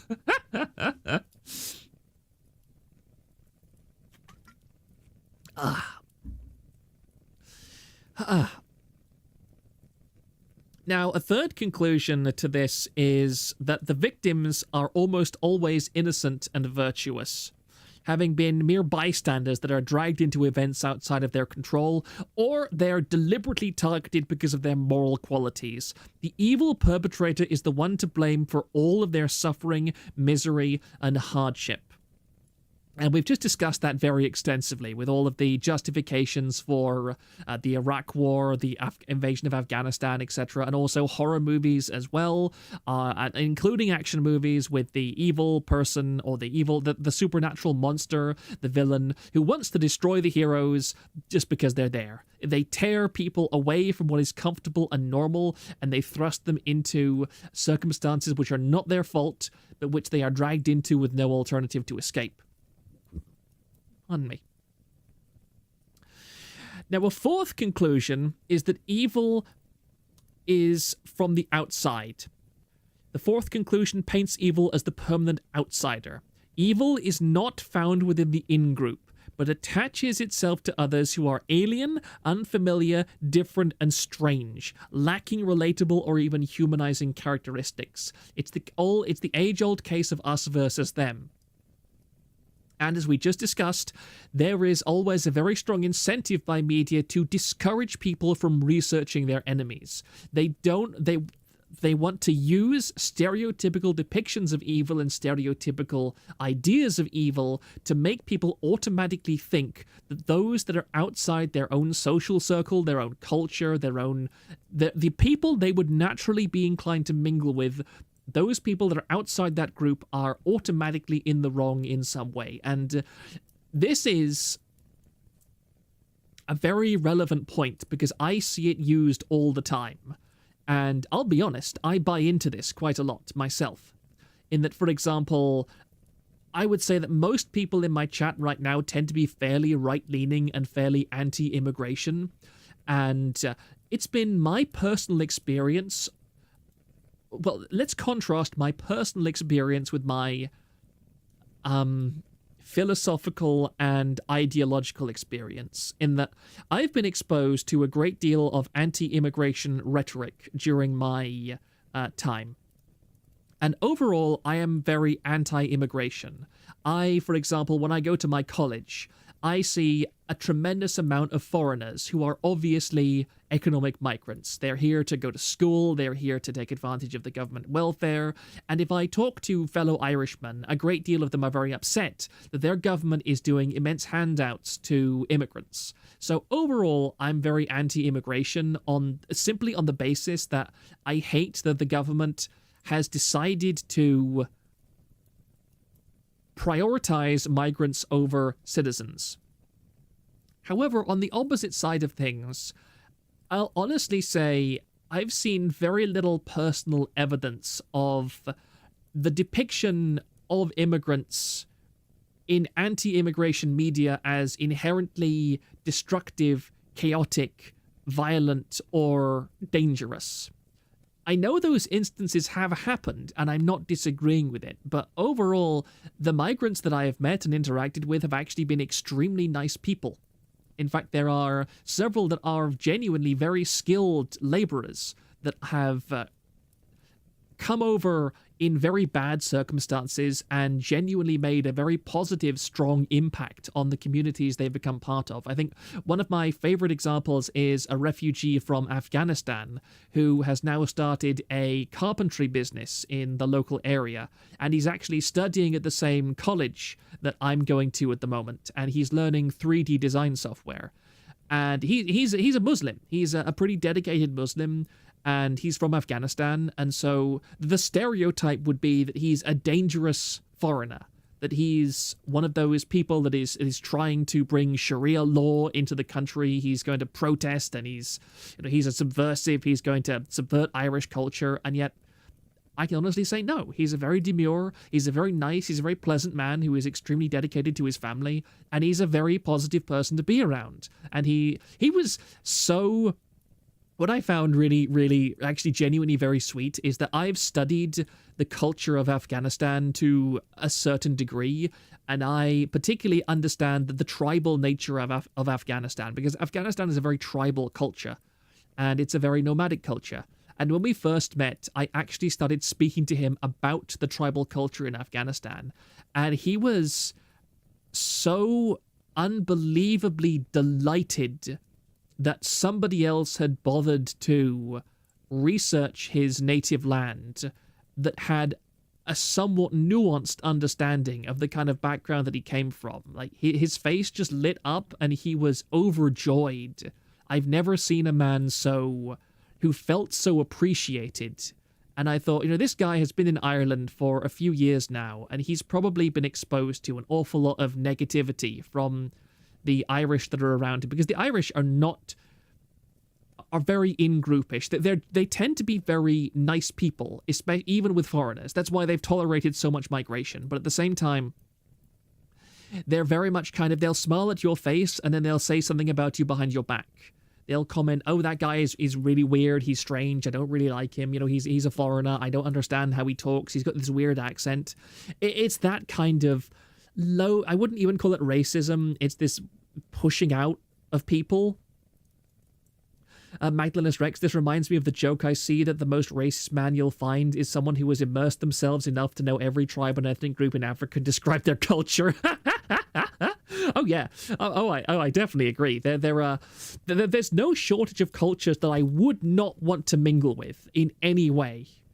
Trust me, there are some cultures that I think you can objectively say are worse than others, that promote things like, for example, cannibalism. There's a few very small cultures that practice cannibalism, which I think, no, those cultures are bad. They are wrong. They are evil. I do not want those cultures to persist under any circumstances. I don't endorse genociding them or anything like that, but I think that they should not be allowed to practice that culture, because that is a bad culture. You shouldn't eat other people.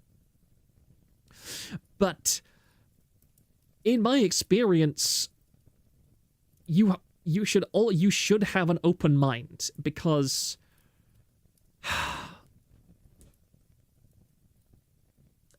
again, it's really hard to say these kind of things without coming across as, I don't know, it's a very difficult subject to talk about. But in general, I would just encourage people. I always, in fact, you can just you can kind of make a joke out of it. Don't hate people because of what you think you know about them. Only hate people for what you actually can provably know about them. Yeah, the Shirtland Archive said, I mean, sometimes looking into specific cultures does further vindicate one's prejudices. And let me flip that around. I don't like Indians, for example. I find Indian culture to be very, very unpleasant. And I know an awful lot of people that have had extraordinarily negative experiences with Indians, like close friends, relatives, and family. So I'm unabashed in saying that I think there is a lot to be condemned about Indian culture. And in fact, a lot of wealthy Indians who have had English educations will say the exact same thing. There was a video that I watched on YouTube a few months ago, which was actually by an Indian speaker. Let me just actually see if I can find it. Give me just 1 second. Because I sent it to some. Did I send it to someone? Yes, I did. Give me just a minute or so here. I think it was published on Zero Hedge. Zero Hedge. India, it's worse than you think. Let me just... I'll link this in chat so that people can look if they want to. Paste. Now, this is written by... Yeah, this is authored by Jayant Bandari, who is an Indian. And it's actually from a lecture where he is... where he's giving a presentation, so you can tell he is an Indian, a native ethnic Indian. And I'll just read a couple of slices from this article. It says, and again, these are words. In fact, let me put this on the screen. Can I put it on the screen?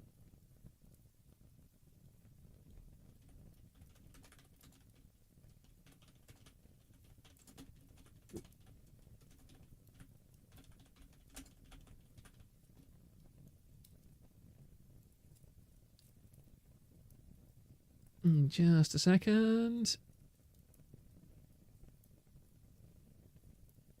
Yes, for this section. Indians are indoctrinated to be submissive. The indoctrination is so profound that Indians address those even slightly above them in authority as sir. They tend to be servile, sycophantic, and ingratiating. This should not be mistaken for respect, because respect is utterly foreign to Indians. When they call you sir, it reflects only their cringing view of you as the stronger figure in the interaction, consistent with their view that might makes right. They will demean you the moment you are in a weaker position. You are either higher or lower, therefore you are either abuser or abused. Equality is impossible. A visitor learns very quickly that saying please and thank you is seen as a sign of weakness and is reserved for those who wish to demean themselves.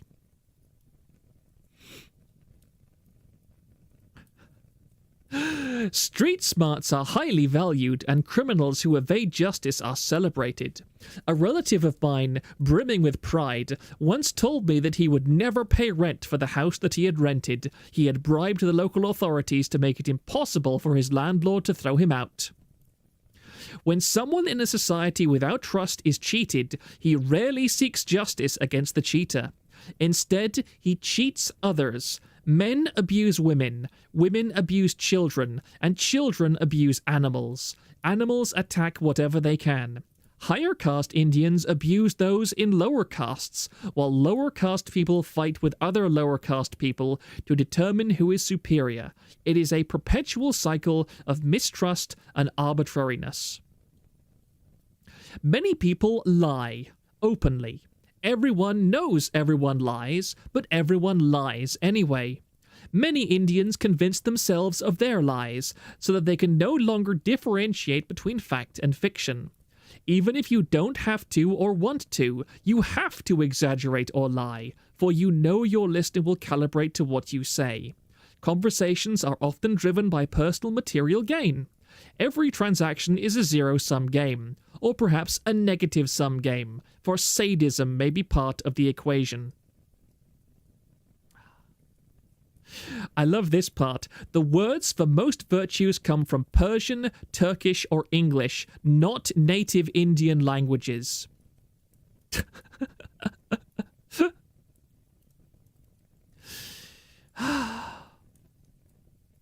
There's a particular part that I think I'm going to read as well.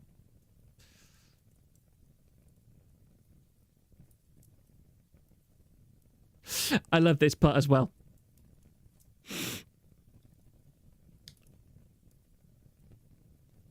Even my privileged upbringing in India had ingrained into me layers upon layers of confused worldviews and dishonest scheming behavior.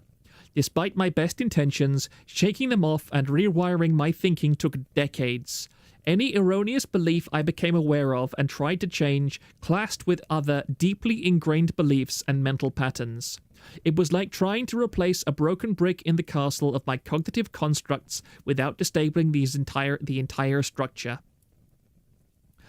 With time, I noticed that I began to sleep better and feel mentally freer. Even my body started to change, and the mental cloud that had fogged my thoughts began to lift. A reassuring sense that those around me had my back was immensely helpful. The confusing and contradictory thoughts that my Indian upbringing created had caused chronic stress, and these started to slowly fade. My grandmother often said two things I once considered backward-looking, but I agree with them today. She believed that some people needed to stay on the edge of starvation, because if given more, they would make problems. Despite being one of the most egalitarian people I knew, she would remind me that not everyone deserved the seat at the table unless he was fit for it. And I will read this last section here. Human rights is a Western concept that is incomprehensible to most Indians. They fail to understand respect for the individual. Speaking to them about rights only leads to confusion. They fail to differentiate between negative and positive rights. For instance, when taught about property rights, they learn to protect their property but fail to recognize the rights of others. Women, when taught that rape is a violation, might begin to see it in every situation and use it as a tool to exploit men. As they are introduced to the concept of rights, they shift from accepting their wretched lives to adopting a resentful victim mentality. And he concludes with this section. You cannot teach people anything good until they have the foundations of morality, rationality, causality, and other Western values. Without these foundations, the fruits of Western civilization serve only to turn people's often hidden hedonic tendencies into something more malevolent. Every civilizational fruit, education, Western clothing, prosperity, Western institutions, has been perverted in India.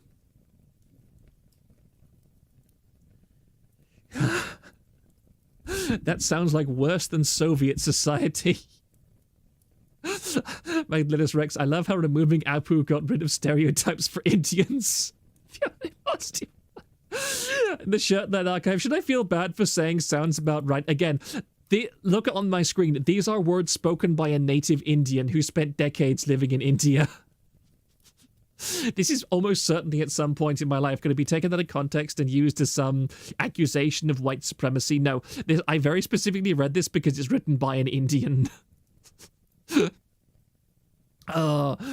Oh, but I love it. I've been looking for an opportunity to read that article online for a long time because I just love it. I sent it to somebody that I know who lives in Britain, and they were very, very entertained and disgusted by it because they know a lot of Indians, and they were like, "Wow, this is the most frank description of these people I've ever seen in my life, and it's completely accurate." Oh, yeah. Let me look back at my notes to remember where we were. Yes, we were on the fourth conclusion. There's a few more yet. I wonder if any Indian VTubers exist. I'm fairly sure they do. Just tell them that you don't believe in Aryan supremacy. I believe in the supremacy of sanity, which is probably probably more exclusive than Aryan supremacy, actually, now that I think about it. We put an Indian close to the levels of power in the US, and the reaction to his views was violent. They actually do, but they have been dissolved. Yes, unfortunately. Nichisanji had an Indian section as well. I'm getting a ping. Oh, no, that's okay. I'll answer that later. Am I in the right section? Yes, I am. Let me just scroll down a bit to the next to the next section. Now, the fifth conclusion is that evil has been perceived in a similar way across all of human history. That is to say, evil is not the result of good people who made bad decisions. Evil is its own separate thing that infiltrates and infects the world. At best, it brings ruin to the formerly virtuous, but more than likely, it has always been there, and it has only been hiding until recognized. And I think perfect examples of this and an explanation of why it's so pervasive is the way that when a formerly good person does something bad, let's say someone who has a policeman commits a crime. Let's say that a policeman is found to be a drug addict or has been dealing drugs. Then usually what will happen is that his reputation will be ruined. Now, that's understandable. But what will probably happen is that a lot of people will then look at his past record. Let's say this policeman had a very good record of arresting people, of dealing with criminals, and was known to be a good family man before he was discovered, say, dealing drugs. It is most likely that people will look at his record and they will start to reinterpret his previous interactions to facilitate this new view of him as an evil person for the crime that he was found to commit. And I think this is an important thing to tie in with this chapter because it buys into the idea that a person is either evil or good. The amalgam of a good and evil person into someone who has flaws is very rarely naturally acceptable to people. People, when they discover that somebody they formerly thought was good had done something bad, is not to atomize that person into who they were as a good person who did something bad. They are instead going to go, this person was bad all along. I am now going to go back and reframe the good deeds he did in the past as, at best, something self-serving, or I'm going to find them evil. Like, let's say somebody, you had a relative who once bought you an expensive gift and who later committed a crime. You're probably not going to be able to view that gift in the same way. You're probably not going to look at that gift as one made from love. I mean, you might be on that relative's side, but I hope you understand what I'm getting at here. You're not going to find it easy or natural to look at that gift, even if it was given as a genuine and sincere act of selfless love to you. It's going to be hard for you to remember and reflect on those impressions of love, that conception of that person as morally loving and just and sincere, knowing that they went on to do something bad later on. So there's this conception that evil was always there, and that people that acted good once were actually just hiding the evil that was within them all along, that has now been exposed by a revelation. And the sixth conclusion reminds us again that evil represents the antithesis of order. The normality is good, normality is predictable, and normality is stable. Evil and chaos are intrinsically connected because evil is anything that causes chaos. And I think the most triumphant example of that is most definitely the Warhammer series, where you see Warhammer 40,000 and Warhammer Fantasy, where evil is chaos. It literally is chaos. There are the gods of chaos, which are all associated with evil, and evil is basically entropy in that series. It's the progress. Everything that happens in the material continuum, I mean, people can be evil without chaos, but chaos is not all evil, but all chaos is evil. Is basically what I'm getting at here. So there's that very strong internal and intrinsic and natural connection that people have to the idea that chaos is the result of evil, or that chaos is in some primordial way evil in and of itself. You should not, as Dirk gently said, embrace the chaos. Never embrace the chaos. Get out the heavy flamer.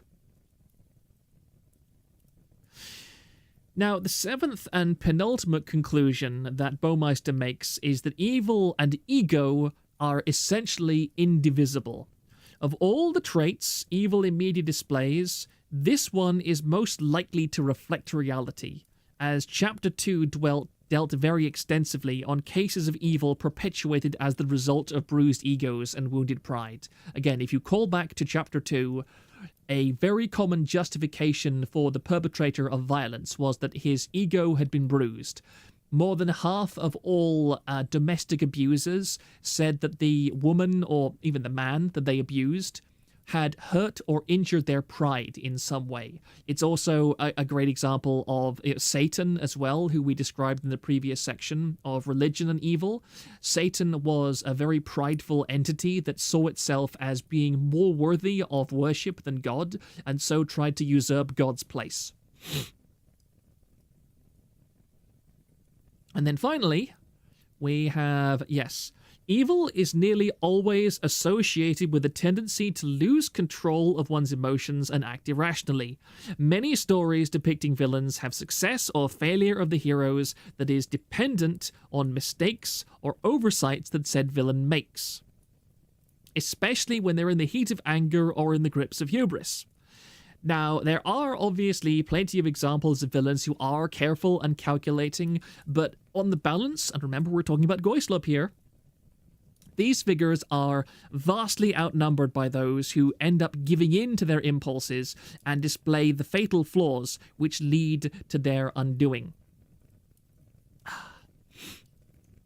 And in this concluding part, Baumeister states that the sum total of these depictions of evil, when taken together, are vital to understanding the myth of pure evil.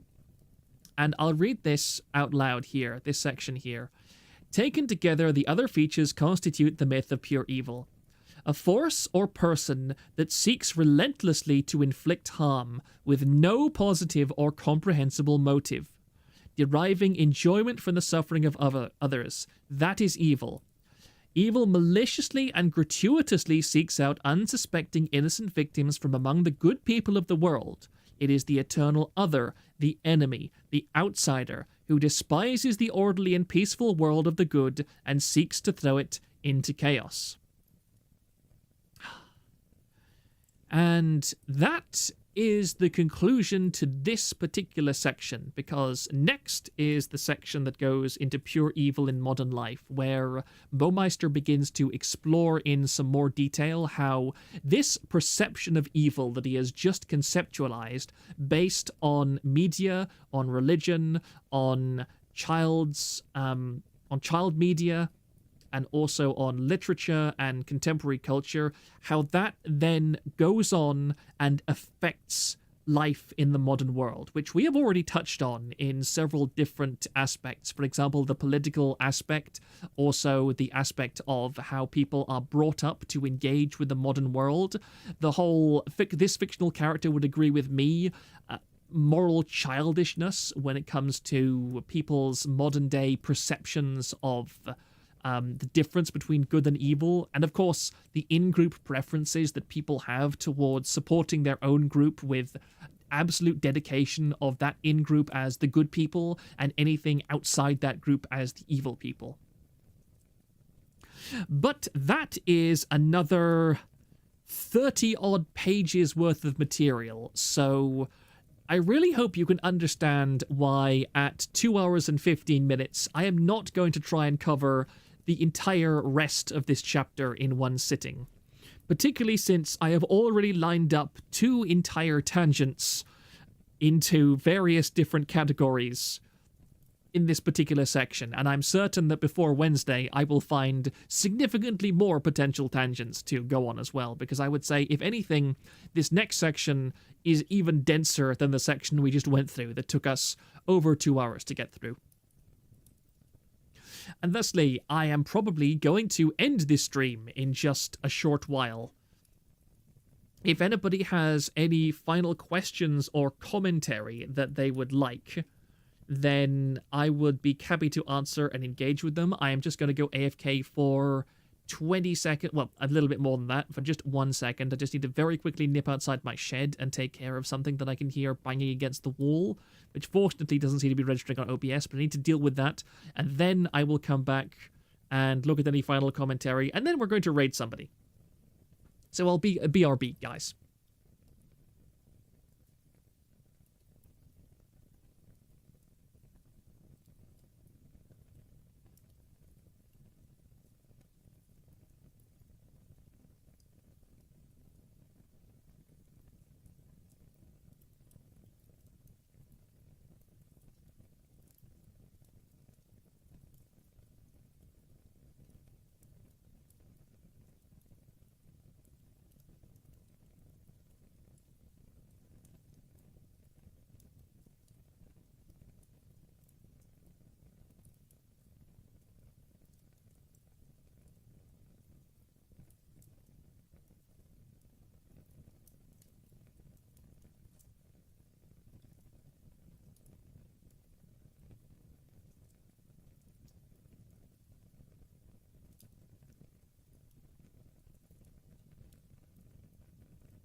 I am back now. Nothing left for me to ask, and I immediately sit down and I need to sneeze. Sorry, 1 second.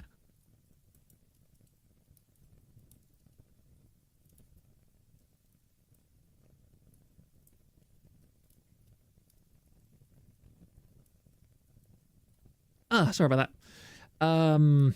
How are the birds, Proctor? My birds are doing very well.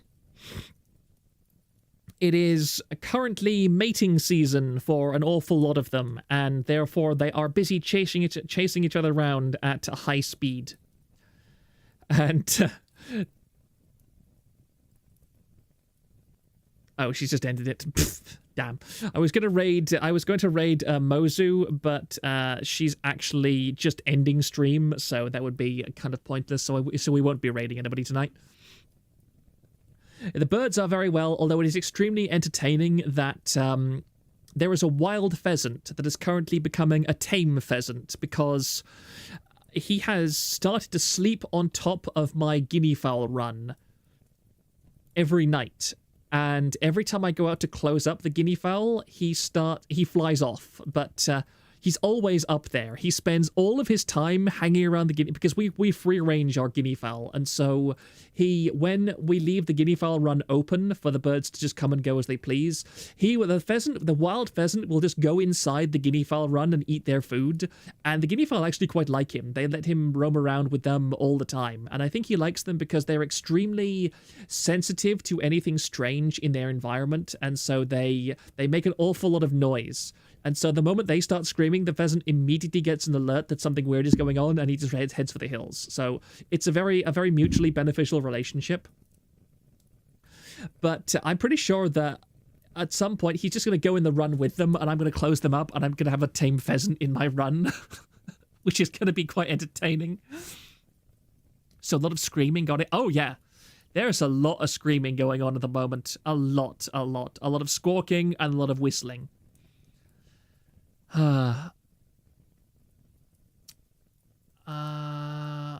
One off-topic question. Thoughts on the HG Gallus? I don't have it, I'm afraid. Was it recently announced? Let me just tab over to my where the heck is it? Gundam Discord, Gunpla announcements. Scroll. Was it announced fairly recently? Because this should have retail HG Gallus J. I think it's a nice looking kit, although as far as I'm aware, there's only 3D renders of it at the moment. So I don't know what it'll actually look like as an HG. I really hope the kind of, I don't even know what to call this color, this kind of light blue gray on the verniers isn't a sticker. The red on the inside of these shoulders in some places could be a sticker, which would be really irritating and stupid, but overall I'd say it's quite a pretty kit, but it doesn't particularly interest me personally.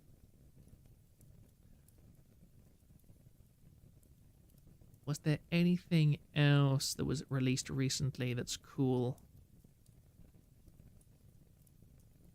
Also the Master Grade Gundam Barbatos Lupus, I'm definitely going to get that, because that is a damn cool kit. I think the Barbatos Lupus is probably my favorite version of the Barbatos. I enjoy the original, but I think the Lupus is most definitely the best. Magdalenus Rex. So after all this rumination on the nature of evil, the big question is, how can we use this advice for Sawa to become more evil? Who knows? Maybe I know she's shown up on in my chats like once or twice before, so and maybe she even watches my VODs. So hopefully she gets some tips from these videos. Oh dear. No, but Sawa is definitely charmingly evil, sweetly evil, shall we say, more lovingly evil than anything else. I got the Stormbringer kit in JP and the Zaku Cannon, really good prices over there. I know, it's really, really annoying. The trouble is, like, Azahara, how do you bring them back? Do you bring them on an airplane or something, or did you post them back to yourself? D Gundam First got a P Bandai HG after 25 years of Bandai ignoring its existence. Yeah, I liked that as well. That's like a double fake. Yeah, it's from the double fake manga or whatever. Post. Oh, I see. What was it? How much did it cost to post it back to yourself, Azahara? Because I used to buy from... Before COVID, I used to buy from a website called Banzai Hobby, which sold kits at around Japanese levels in price, but their shipping was like 10 euros for a master grade, so it was pretty damn good pricing overall. But since then, I have not been able to get back on that site. But that was Cell, small packet, which took like 4 weeks to get here. Guildbench Troy, VTuber in Kfabe, I'm evil, actual VTuber, sweet girl failure.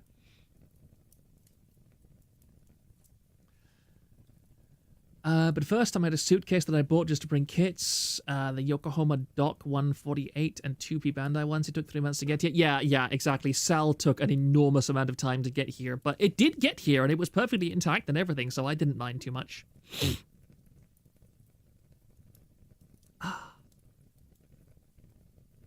Anyway, $20 shipping, that's a little bit more than what I was paying, but mine only took about 3 weeks as well, so that wasn't too bad. Ow!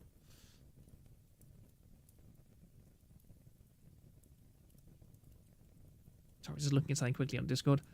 Anyway, guys, I think I'm going to go and get some sleep now. I managed to complete my Crossbone volume collection last fall, courtesy of the anniversary sales on Bookwalker. That's cool, although I'll be honest, I shamelessly torrent all my manga or anything. 20 isn't bad considering how much I saved. Yeah, if I ever go to Japan, I will have to ask people on the forum or Discord if anybody would like me to ship them stuff.